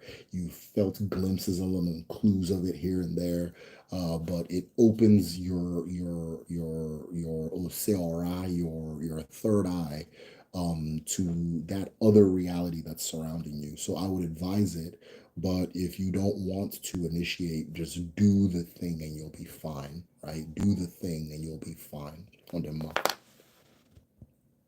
Do the thing that the initiation gives you the permission to do, and you'll be fine. So if it's healing, look into that. If it's art, look into that. If it's mathematics, look into that. Whatever it is that you just do that thing, right? When the majority has left, okay, where are we at? Let me go back. Okay, here we go. Who do you think it was that started slavery in America? What group or what people? Slavery in America? That's hard to answer. So I guess the Portuguese introduced slavery to the New World, specifically the Jewish Portuguese people. But if you say that, your whole channel gets shut down. But fuck it. Whatever they got, we got that shit too. So it's whatever. But yeah, Jewish Portuguese people, that's really on them. Yeah, Portuguese people brought slavery, this version of slavery into America. But they were doing slavery before America existed, of course, right? America partly exists to continue the slavery. The slavery created America. It's not America that did the slavery. You understand? It's like if Amazon opens a drop shipping station in Wichita, Kansas, right? It's not the drop shipping station that created the Amazon. It's the Amazon that created it. Okay, so slavery is Amazon, and the countries of the Western Hemisphere are the drop shipping stations. Funny they promote witch movies like crazy here, but smear. Look, nobody's smearing anything about Africa. It's just Africans doing that stupid shit. Nobody is against African spirituality except black people and worldwide, and Africans in Africa, which also involves black people. If I sat down with a Mongolian and talked about this shit, all right, cool. These are my traditions too. If I sat down with somebody from India, all the time, I have people, I have Hindu people reach out to me all the time. Hey, I like your videos. This sounds like this concept in our culture. It sounds like this concept in our whatever. All the time. Once you start talking to some Negros, that's when all that's when all that shit starts. So yeah, everybody enjoys their witches and enjoys their Frankensteins and lives their life and does their thing. It's just us that's stuck on that bullshit. So, it's shedding away gradually, but the only kickback is us. The only kickback is us. It ain't got nothing to do with no Europeans anymore. Maybe like in 1942 in Africa, maybe, 1851 in like the Western Hemisphere, but yeah, it's over. That's completely over. The it's just us. We're just waiting on us. Like, how do you exist and you're just in total fear at all times? Your ancestors are scary, plants are scary, rituals are scary, even though you do rituals. Everything's just scary. You're gonna go to hell. I'm scared. You're somebody's father, you're somebody's mother, but you're the one that's scared of just some bullshit. People are doing Halloween, you're scared. It's a full moon, you're scared. And it's just, I don't know how someone can live like that. I'm not, I guess I'm not wired that way. I'm not ancestrally wired that way. Like on my father's side, nobody really converted. And so, and I think they just saw the shit like, what the fuck you guys talking about? Just the same way I am now. But people are still talking about it. And maybe one day they'll be like, okay, let me not talk about that, but who knows? If you look at the research, most Black diaspora will notice that customs, traditions, spiritual practice were never lost. They just evolved. Yeah, absolutely. And what was lost was the understanding. Yeah, very well said. All smiles be very well said. Can you tell us? Can you tell us? Oh man, Emmy is gonna come with one of these questions. All right, let's see what we're gonna do today. Okay, can you tell us about divination that involves animals? Okay, yeah. I was reading about a divination method that involves reading how a mouse moves. Yep, around, arranges sticks in a chamber. Another uses spiders. So there's divination using spider webs. You can do divination with ants. You can do divination with anything you trust to give you answers. Okay. You can do divination with anything you trust to give you answers, right? So you'll find that a lot of people will use, different animals. Um, just the universe is constantly speaking, and so um, however you choose to listen, so long as you're hearing, then you're fine. But absolutely, yeah, I'm aware of the one with spiders and ants. I've not heard of the mouse one. That is new to me. But I am aware of divination using spiders, using ants. Now, can I tell you how to do that divination? Absolutely not. I know that in the Yoruba culture, they have this string language where you'll take a string and you'll form it in a specific pattern. Like they have something in America like kids used to do with strings and that kind of thing, but you use that, and like if the string was formed a certain way, that's one message, and then you'll give that to somebody, and they'll pass it on to another person. Like, hey, oh, you're going to Dahomey, okay? Take this to my bay over there, and then from there that will be a message. So that was a form of, let's call it a writing system, even though it's not writing, but it was a form of just using objects to communicate. And I would assume the same patterns formed with those strings would probably be what you're looking at in a spider's web to see what message is being communicated and so forth.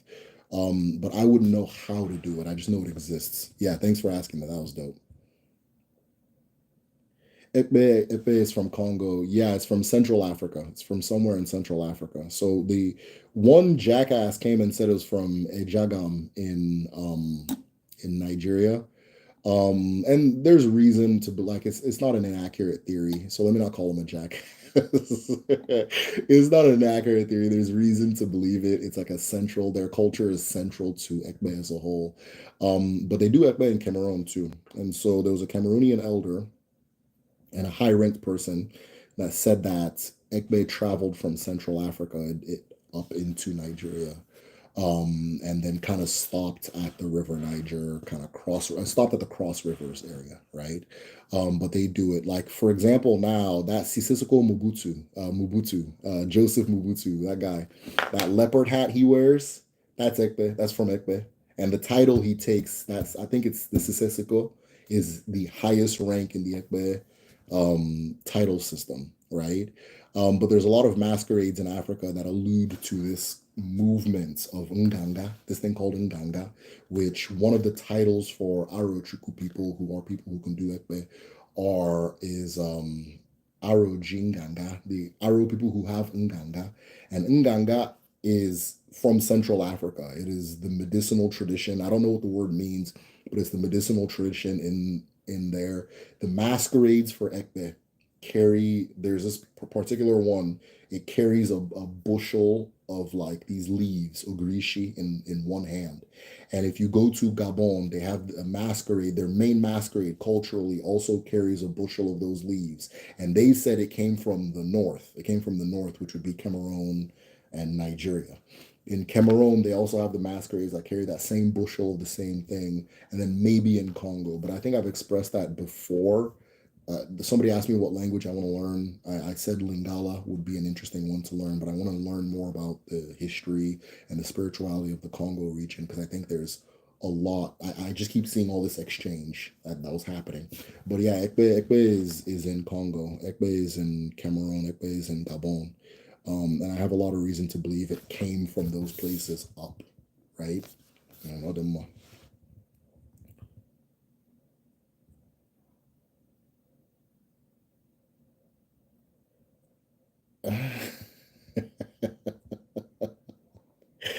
Oh boy. Ekpe is Ibibio. The general idea is that Ekpe is from a Jagam or Ibibio. But the reason that is said was because when there was a certain person that was researching in Sibidi, and they saw that those regions that use it more. It's more dense. But like if I were looking up like writing, like let's say writing in the English language, the United States pumps out more written material than everybody, but it's not the origin points of writing in the English language, right? But yeah, I have reason to believe it's from Central Africa, that it comes from Central Africa, right? And Cross Rivers people, Central Africans, Cameroonians, they're related. They're related. They're kin. They know each other. And then is Agmu basically information that is transferred from one life to another? No, but I understand. I see where you're going. Is the chi the real individual or the consciousness, while the Agun is the info gathered from the your Agun?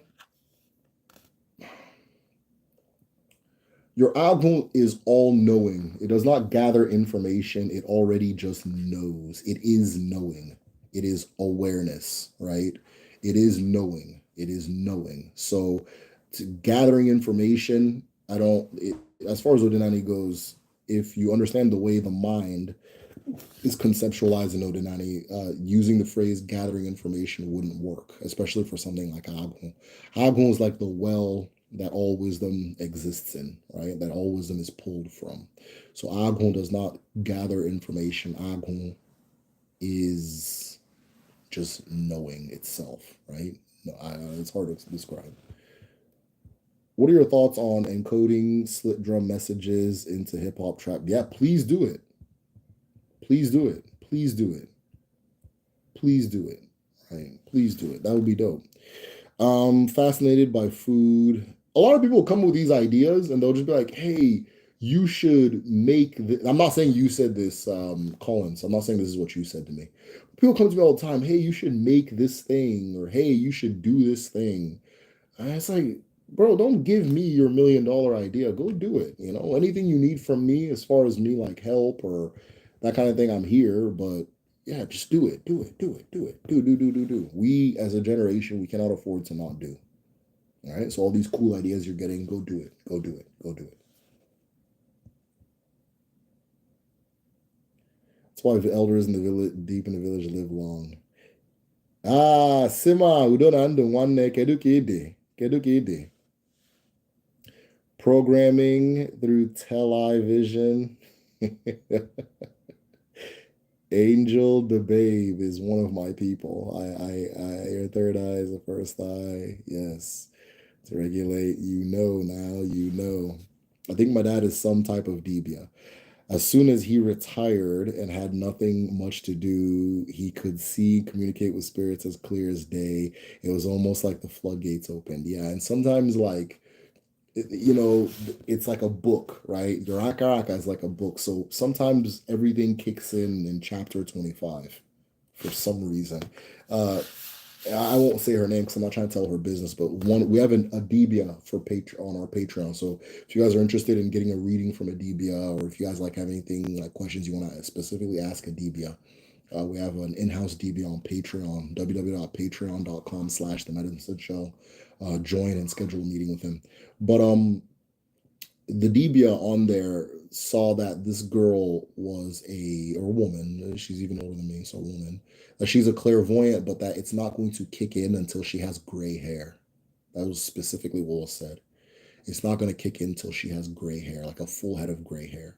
And when it does kick in, people will travel far distances to speak to her. And it was something that he just saw that Afa, when he did the divination, that Afa had said to her. So yeah, I've been learning AFA, by the way. I was thinking about doing AFA on the live, just being like, somebody throw up like $50, I'll do AFA for them, that kind of thing. So I've been learning.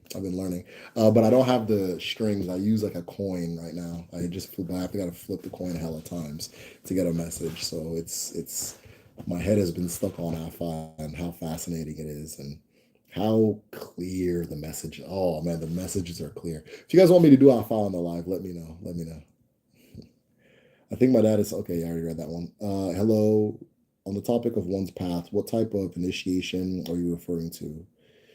Is it initiation to the Abara? You don't really need to initiate to Abara unless you have a calling to like very specific, maybe 1 out of 10 people. Okay, I have a calling to serve this particular Abara. Then okay, cool. Um, I somebody had asked a question. I'm trying to retract the conversation.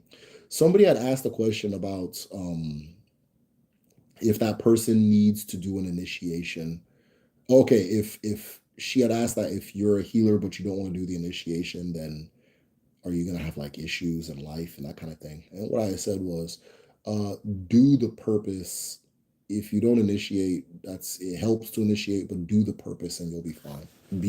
Live the purpose and you'll be fine. What do you mean by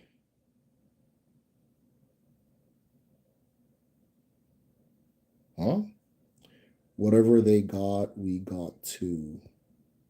Oh. What's your thoughts on encoding messages with double entendres and crazy rhythm? Am I reading messages twice? Halloween, Ibama. Oh, Ibama. Yeah. It's Ibama. That's all it is. Yeah, exactly. That's all it is. It's Ibama for America. It's just Mao.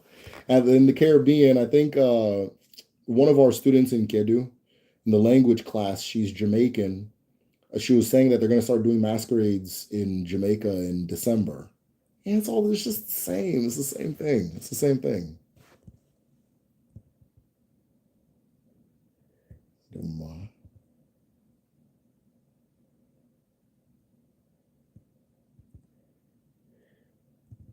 Okay, so yeah, so kind of specific, but have you heard of any healing customs that involve tying a bag of medicine around your neck? Yeah. Or wrapping the body in leaves to treat. Yeah, absolutely. Yeah, my grandma talked about this a lot. Yeah. That's common all over Africa. I'm trying to remember what the name of the bags are. I'm trying to remember the name of the bags are.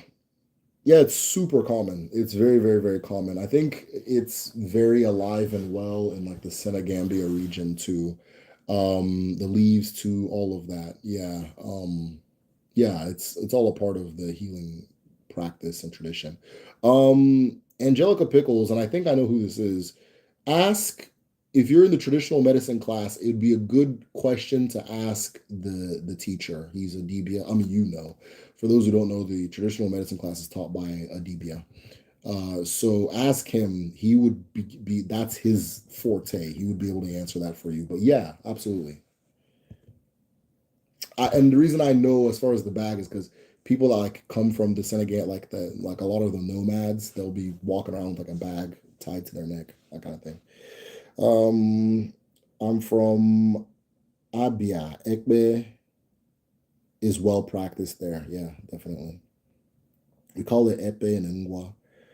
Only high-ranking chiefs family know about it. Not many know we have it in secret in Abia. That's dope. Yeah, it's a bit of a secret society. It is a bit of a secret society. Most diaspora custom ceremonials title people certain attire, grooming, hairstyles, also associated with clean aesthetic. Any meaning for the clean shaved look? I can't. I don't really know. I don't know. I don't know. I would assume a lot of it is aesthetic.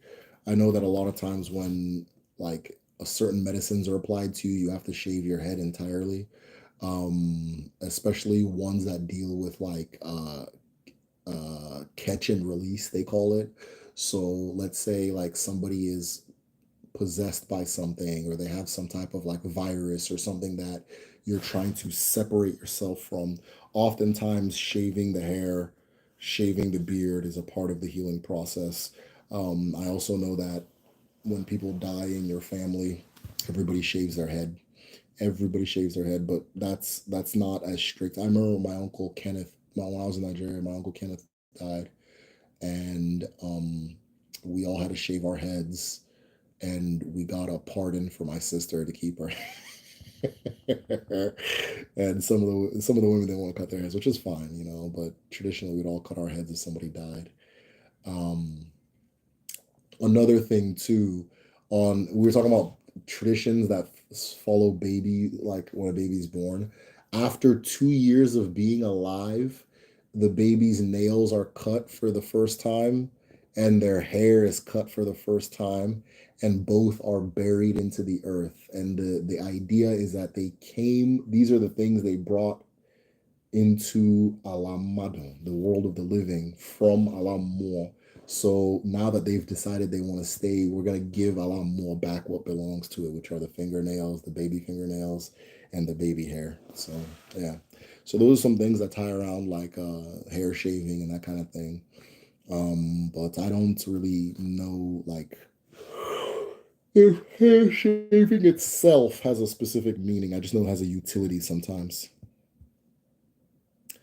Do it. Okay, maybe I should do AFA on here. AFA is always clearer than the pastor's guessworks. Man, look. I, I did AFA, and the way the answer was alarmingly specific, right? The answer was so alarmingly, I actually busted out laughing. I was confused at first, like I laughed, but I was like confused because I was like, that's weird. And then like I was like, oh yeah, that is true. And then I was thinking and thinking and thinking. And then I actually made a major lifestyle change from there. I made a major lifestyle change just from doing alpha one time. I've done it like 3 times now. I think I told the story of the second time I did it. My mom had a dream. And I decided to chill out for a little bit.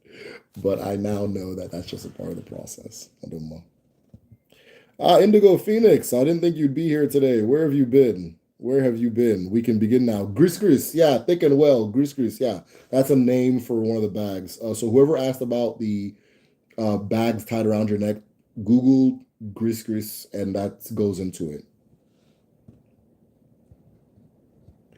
Cool. Um, yeah, what's up, Kaba? My nose is so snotty that it can stick together like this. Oh, ew. That's funny. All right, is your mom awake? No. She's not awake? Okay, all right, close the door. I'm almost done. Okay. I do it with Audrey alone at home. Yeah, you can also break Audrey, use Audrey to do divination. That's one of the things you're going to learn in the traditional medicine class. You can use Audrey to do divination. So I don't even know it. So I need to fall back and go learn it. But yeah, I'm going to sneak in class during that day, unless we've done it already. Unless we've done it already. But yeah, that's one of the things you learn in the traditional medicine class, how to use Audrey to do alpha. Eating Thai food and drinking wine. I'm totally not sober right now. All right, so we're ready for the questions. It's all good. Watching documentaries. You're a day early. I'll do mine. Some let their facial hair grow. For example, Rastas. Any explanation why they would have the opposite? And quote, both sides have spiritual ties that resonate. A lot of Rastafarianism is influenced by Hinduism too. I think it's underestimated how much it's influenced, but it's heavily influenced. And I know there's a lot in Hinduism that deals with like growing your hair as long as possible and all that stuff. So that might be coming from there. But then there's also like, for example, now like, um, it's not. How do I explain this? It's everything as far as Odinani goes, it's like, why are you doing it, right? It's not just like, oh, now that you're an Odinani person, you have to do this. You have to understand what you're doing and why you're doing it. And once you know the why, you apply it like a tool. Like, okay, do I need it right now? Is that kind of thing? So a lot of like religions, spiritual systems, they kind of have like a prescribed like grow your hair as long as possible, or do this way, or do that way, that kind of thing. So within Odin, but that because that prescription has a specific effect. That prescription has a specific effect. So as far as Odinani goes, there are people that are seeking that same effect, or that effect is a part of who they are and that kind of thing, and then they follow it. But it's not everybody. Everybody's chi is not asking them to be a Rasta, right? Or and to have the long hair and that kind of thing, right? But for example, now, if you go to a lot of places where they do like Nemiri work and that kind of thing, you'll see a lot of people with like long dreads and beards and that kind of and so forth, right? Long dread, beard, and so forth. You know, um, I also have to look into the prescriptions for shaving for like people with titles, because whenever I see ancient pictures, like not ancient, like old pictures, my bad, the titled people tend to have uh, beards and shit. But you know, it just depends. You know,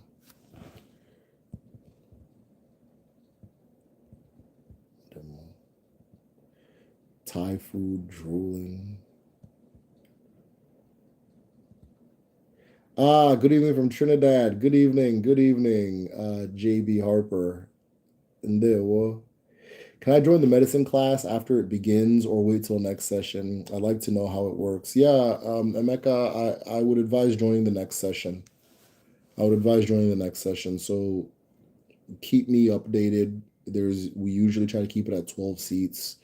I might bump it to 15 because like 12 people will sign up, but like four will go to class. So I might bump it up a little bit more the next time around. But yeah, we try to keep it at 12 seats. So just message me and I'll keep you updated as far as like availability and that kind of thing. Emeka. I need to start from the beginning to see what's going on. Tonight's topics were, oh no, we've just been chilling. It's been very chill today. Fried noodles and chicken. Oh, you're making me hungry. Stop that. Stop that. I'll do my. All right, y'all. I think that we're out of questions, and I think it's time to go. I need to put the kids to bed. With that being said, I would love to see more of you guys on patreon.com/the medicine shell. We have a really awesome community in there. And then some things that come with it. My library that I use for my research. So over 300 documents, books on Odinani, different and things that relate around it.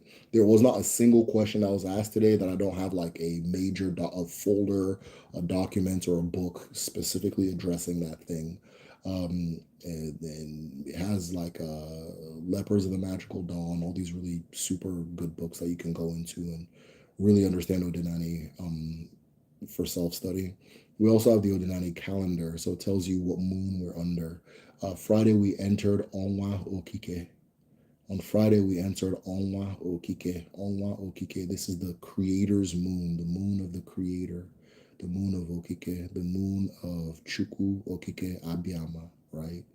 The father. So we are in that moon now, meaning that New Yam season is over. Um, what else? So all of that is so you'll know like what market day it is, aka Uri Alpha on Wall. You'll also know what moon we're under, and it just kind of shows up on your Google Calendar. And then at the highest level, like so, if you sign up for Patreon at the highest level, you can just walk into classes. So if you want to take the traditional medicine class, if you want to learn Igbo, in the Igbo language class, you at the highest tier, you can just, hey, sign me up for this one. Hey, sign me up for that one. So all of that is available at patreon.com/the medicine shell. But of course, my absolute favorite part of the Patreon is that we have a really dope ass community and people that we learn from each other. So I see people supporting each. I'm not gonna promise nothing because who knows? Maybe you're annoying. Maybe there was a but for the most part, people support each other. People are just really some bonds have been built. So patreon.com/the medicine show. All right, let me go back. What is your dream car for edit? I'll tell you right now, I'm really into early 90s Benzes right now. I'm really into early 90s Benzes. I feel they're just cool as shit. Just any of them, early 90s Benzes, like very late 80s. I'm talking 88, between 88 and, when they still have the boxy look, right? When they still have the boxy look. In Nigeria, the famous one was the V boots. Whenever somebody would leave the village and then they'd come back, they would show that they had found success by buying a V boots and having a V boots and that kind of thing. So, yeah, when I see V boots, I call it V boot, but I don't know the full actual name. But the Mercedes V boot from the early 90s, um, just iconic as hell, man. I love those vehicles. I've I'll talk about that on a different day. Some of us are born dread. Yes, dada, dada. But it's cut after some years. I was born with dread. My mom started chopping the hair before church dedication. Yeah, yeah, yeah. So you are one Mary. You are one Mary. You're a child of water. That's usually what that means if you have dada. If you're born with dada, you're a child of water. Right? You're gonna march to the beat of your own drum.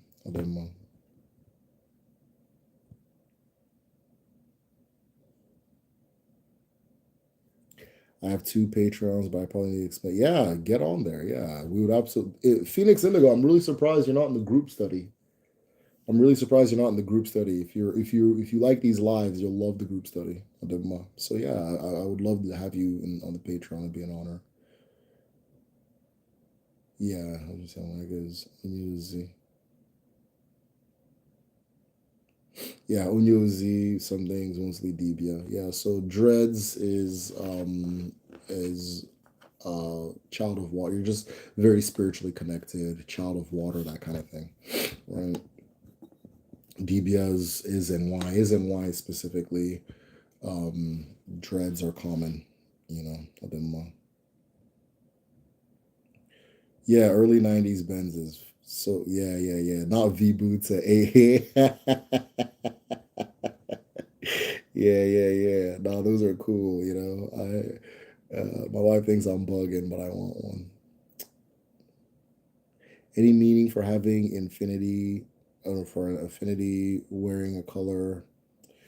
There's 101 meanings that can deduce. I guess you have to give me a little more context. You know, what does twin mean in Igbo? Twin is ejima. Twin is ejima. Ejima. Ejima twin. They in the past, the idea was that twins are children of Allah. Twins are children of Allah. And so, unfortunately, in some communities, the children would be given back to Allah, right? Um, and so forth. But that's twin, and it's the child of Allah, belong to Allah, that kind of thing.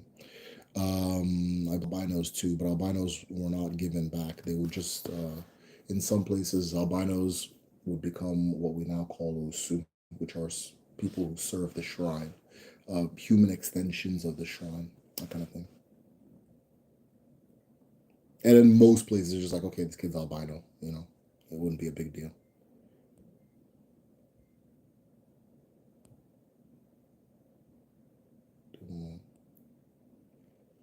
How many people are usually in a group study? Between 15 to 22 on average. 15 to 22 on average. Okay?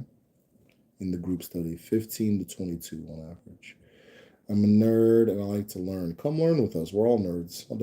I feel like I watch your lives a lot. It's been at least a couple of years. That's dope. Appreciate that.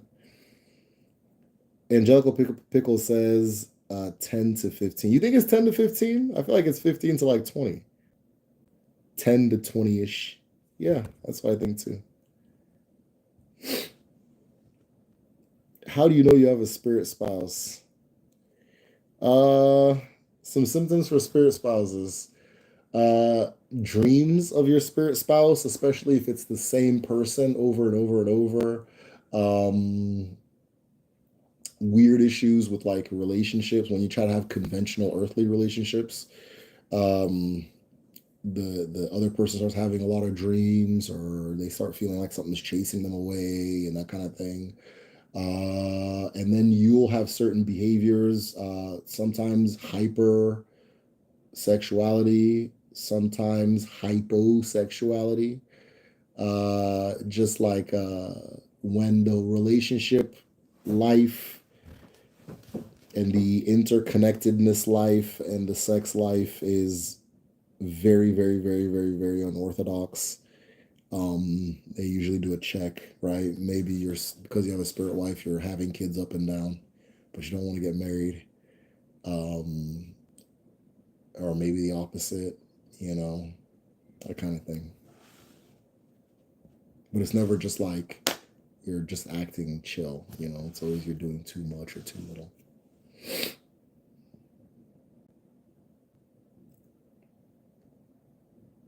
But anyways, if you're seeing those symptoms, if you're feeling those symptoms, then you can go to someone who's a specialist like a DBA, and they can try to find out what's going on and how to, what you want to do about it, and then how to do what you want to do about it. Most people want to just not have the spirit spouse, so yeah, just separate from it. Yeah. I am of maybe the unpopular. I've never talked to any other Odinani person about this, but I think you can also adopt spirit spouses. I think you'd also. I don't think it's always by birth. I think you can also marry spirits while you're alive, and people do it all the time. All right, people do it all the time. I'm just gonna be blunt.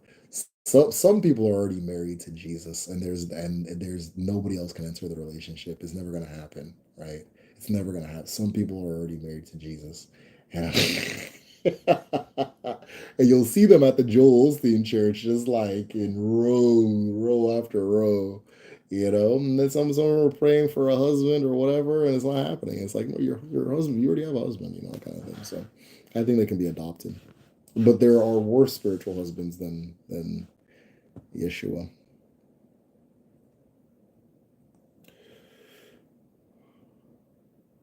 Wearing the color black all the time. I don't know.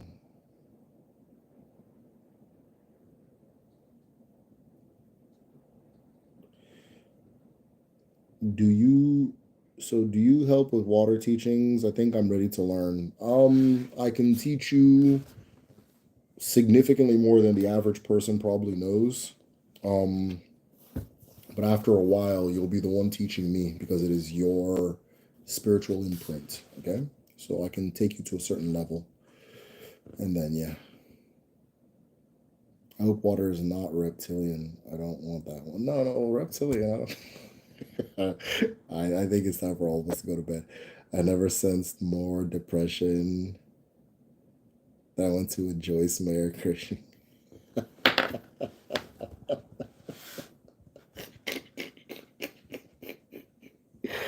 Oh shit. Yeah. Like I said, you can spirit spouses. I don't, you know, we have this understanding that you can be born with them, but they can absolutely be adopted. Spirit wives too. Spirit wives too. That's what, like pornography addiction. That's what that is. That's a spirit wife, right? That's what it is. You adopted a spirit wife, right? Now you're stuck with it. So now you have this sex life that is unusual for you, or it's, let me say, because on you everybody's is unusual. Everybody's unusual to somebody, so that is not conducive to you. That's what that addiction is. I strongly believe that's what that addiction is. Church plays that role too, for some people, not everybody, that kind of thing. So well, maybe that's a whole different discussion. Corn is a spiritual. Absolutely, yeah, yeah, yeah, absolutely, absolutely, yeah, absolutely, yeah, yeah, yeah, absolutely, absolutely.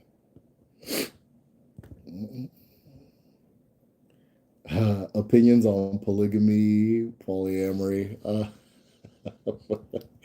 don't know. If you want to, if that's your kick, then cool. You know, if that's your kick, then cool. I get it. I get it.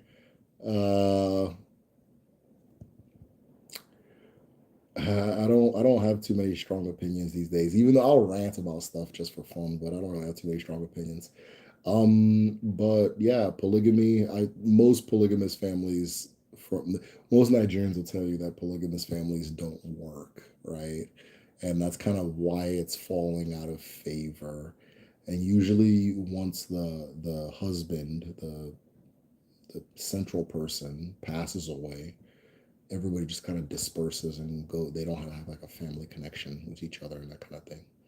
And so I have a good friend who from Edo, and his dad was a polygamist, and none of his siblings speak because his whole life they just spent competing with each other and fighting, and this one's mother got this and this one's kid got that, and how come you're paying for this one's school and not that one's school and that kind of thing. So in theory it doesn't work, but shit, who knows, So, who knows what the future brings. Polygamy is necessary, I beg. I was not to be a first wife. Shit.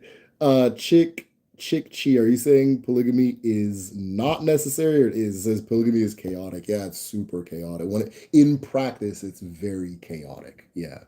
And so I think that's a big reason it fell out of favor in Nigeria. Then of colonialism, of course, planted the seed, but it fell out of favor just because of the chaos involved, right?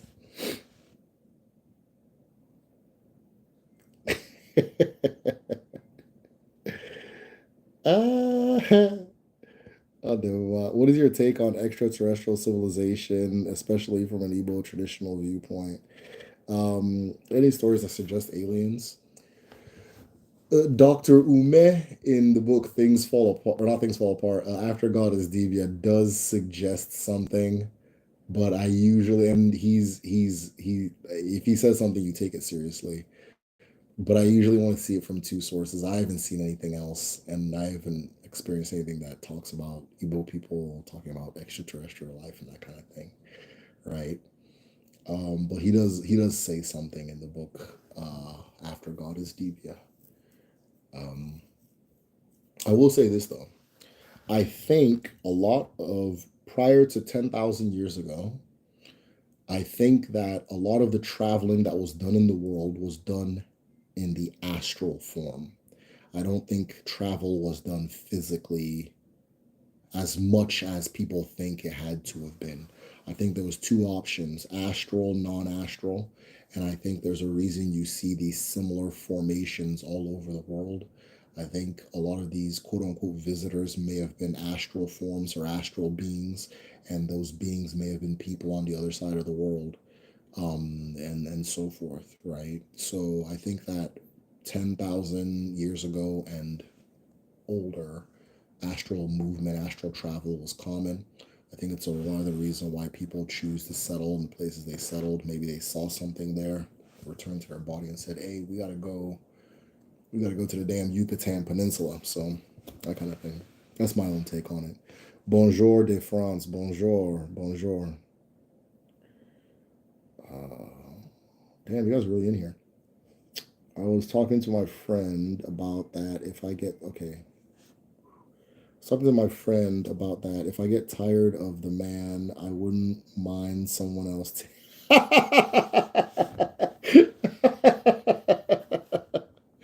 I don't want to be the administrator and the leader of the women, though. Yeah, so people don't understand how much polygamy was done, or like how the first wife would go find other wives, right? In part to get her husband off her damn back, and then, and then two, to have women under her that would kind of like, or like maybe under her may not be the term, but she's the chief, the main one, and to have women with her that would like be in her group. And so yeah, it was common. Another one that was common was people's mothers finding them second wives. My grandpa technically has a second wife because his mother went and paid the dowry for a woman that she wanted him to marry, and he rejected her. And till this day, it's like there's still lingering history on that and her descendants and that kind of thing. So, but yeah, it's it's chaotic, it's chaotic. But yeah, a lot of teenage boys get addicted to corn around puberty. Yes. Do they all have spirit wives, or is it just one? They have that's a spirit wife. That thing is a portal for a spirit wife. That's what it is.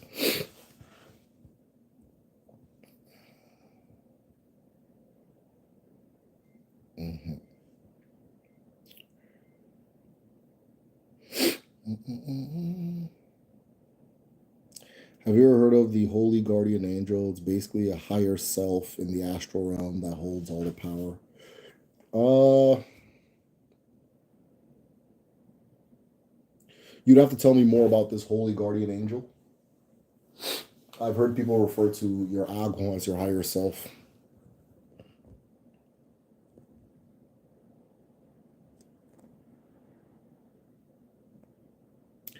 I'd want Pauly though. Let me have my faves.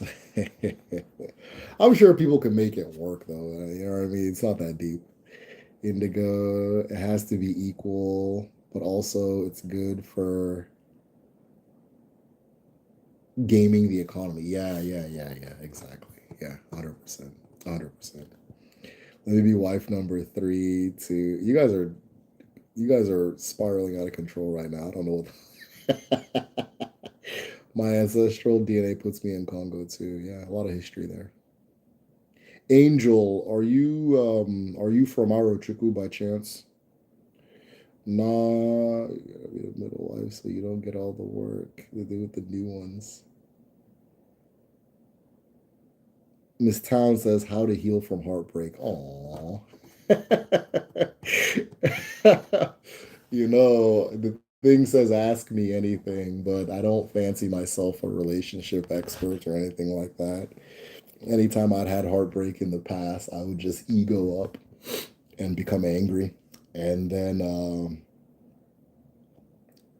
go to the club, do way too much, and then let this consequence come crashing down on me emotionally once I don't have any physical energy to go be stupid. And so I'm not the guy to ask about. I'm not the guy to ask about that. Um, yeah, I also give boring answers when it comes to emotional things because I will just tell you to just wait it out. You'll be all right. Just wait it out. One day the feeling will be a memory, right? So, but I think that's a boring answer. But yeah, says I'll have yeah. Okay, not the club. Nothing in the club. When I was like of club age, it was I guess allegedly social media claims that people don't go to clubs anymore. And I mean, there weren't clubs. I lived in the Midwest. There were really bars, you know. But yeah. I mean, you know what? I'm 22 years old. My frontal lobe is not fully developed. I got the testosterone of a man and the brain of a half child. It's a dangerous combo. But yeah, the I don't know relationships very well. Right? I don't know relationships very well. What is an odogu? An odogu is a champion. An odogu is the best translation is a champion. So a warrior, someone who does something super well, mighty MFer, right? Is an odogu. Trying to think of some odogus that you. Francis Ngannou is an odogu, right? It's kind of a type of person, right? So Francis Ngannou is one. Just a champion. The champion, the conqueror, the big man. Nsogbu, Eyimba, Eyi. I don't have the energy for the streets. Yeah.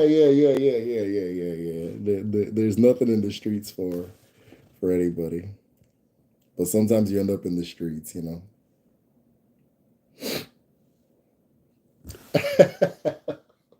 But those use rodeo. I wish it would stop.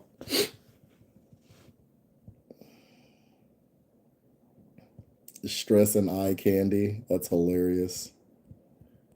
I grew up in a town where there wasn't really much else to do, but even if there wasn't, it was other, I would have still gone.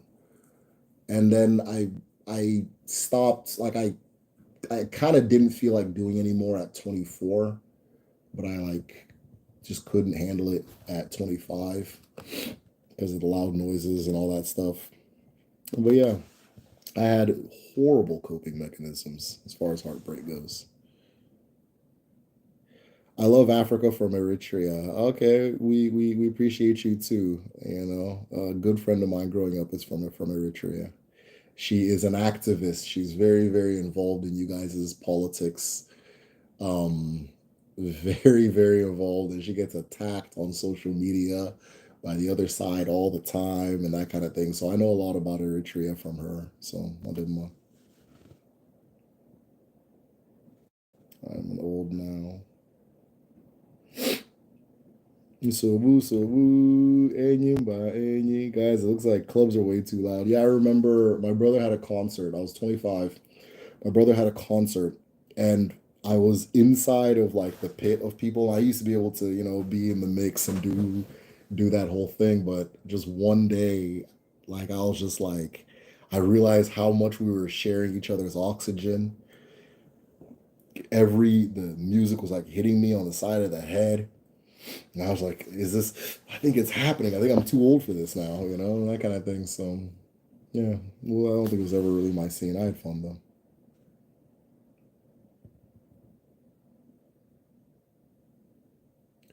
Why is RG called a KOCC? The great tree now. It's a great tree. Yeah, that's why. The great tree, the masculine tree. I'm Maximus from Scotland. God bless you, man. Hey, appreciate you, Maximus. Thanks for being here. Are the four market days also deities? Yes, absolutely. They are deities. They are pathways by which we enter and exit the world. They are their essences. They're Abara, right? Yes, absolutely. Derek is afraid of Ubulu. Ubulu, if you were here, I would headbutt you. Yeah. Yeah, just one annoying somebody. If you were here, I would headbutt you. Where you at, man? Well, I'm in an undisclosed location. I'm not gonna share that.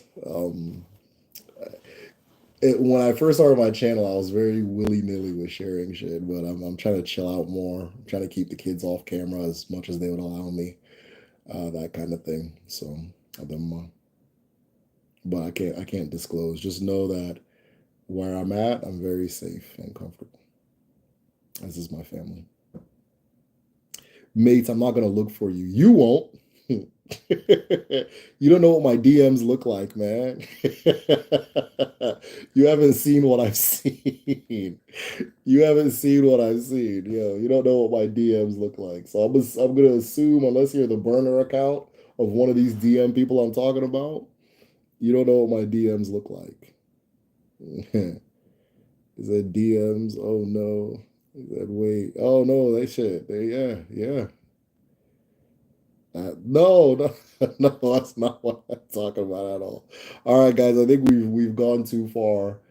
Maximus has come with this is freaky ass mentality, man. That's not what I'm talking about. Maximus has freakied up the live, so we gotta hop, y'all. So hey, this has been fun. Hold on. So hey, both women. All right, yeah. See, now we're entering them scary hours. We're entering them scary hours. Okay, guys, this has been good as always. Uno gade, uno geto. Nke ọbụla unu tiri aka ọ ga-adị n'ụwa. Ọ ga-adị otu a n'eke, n'orie, n'afọ, na nkwọ. Ise. All right, y'all, take care.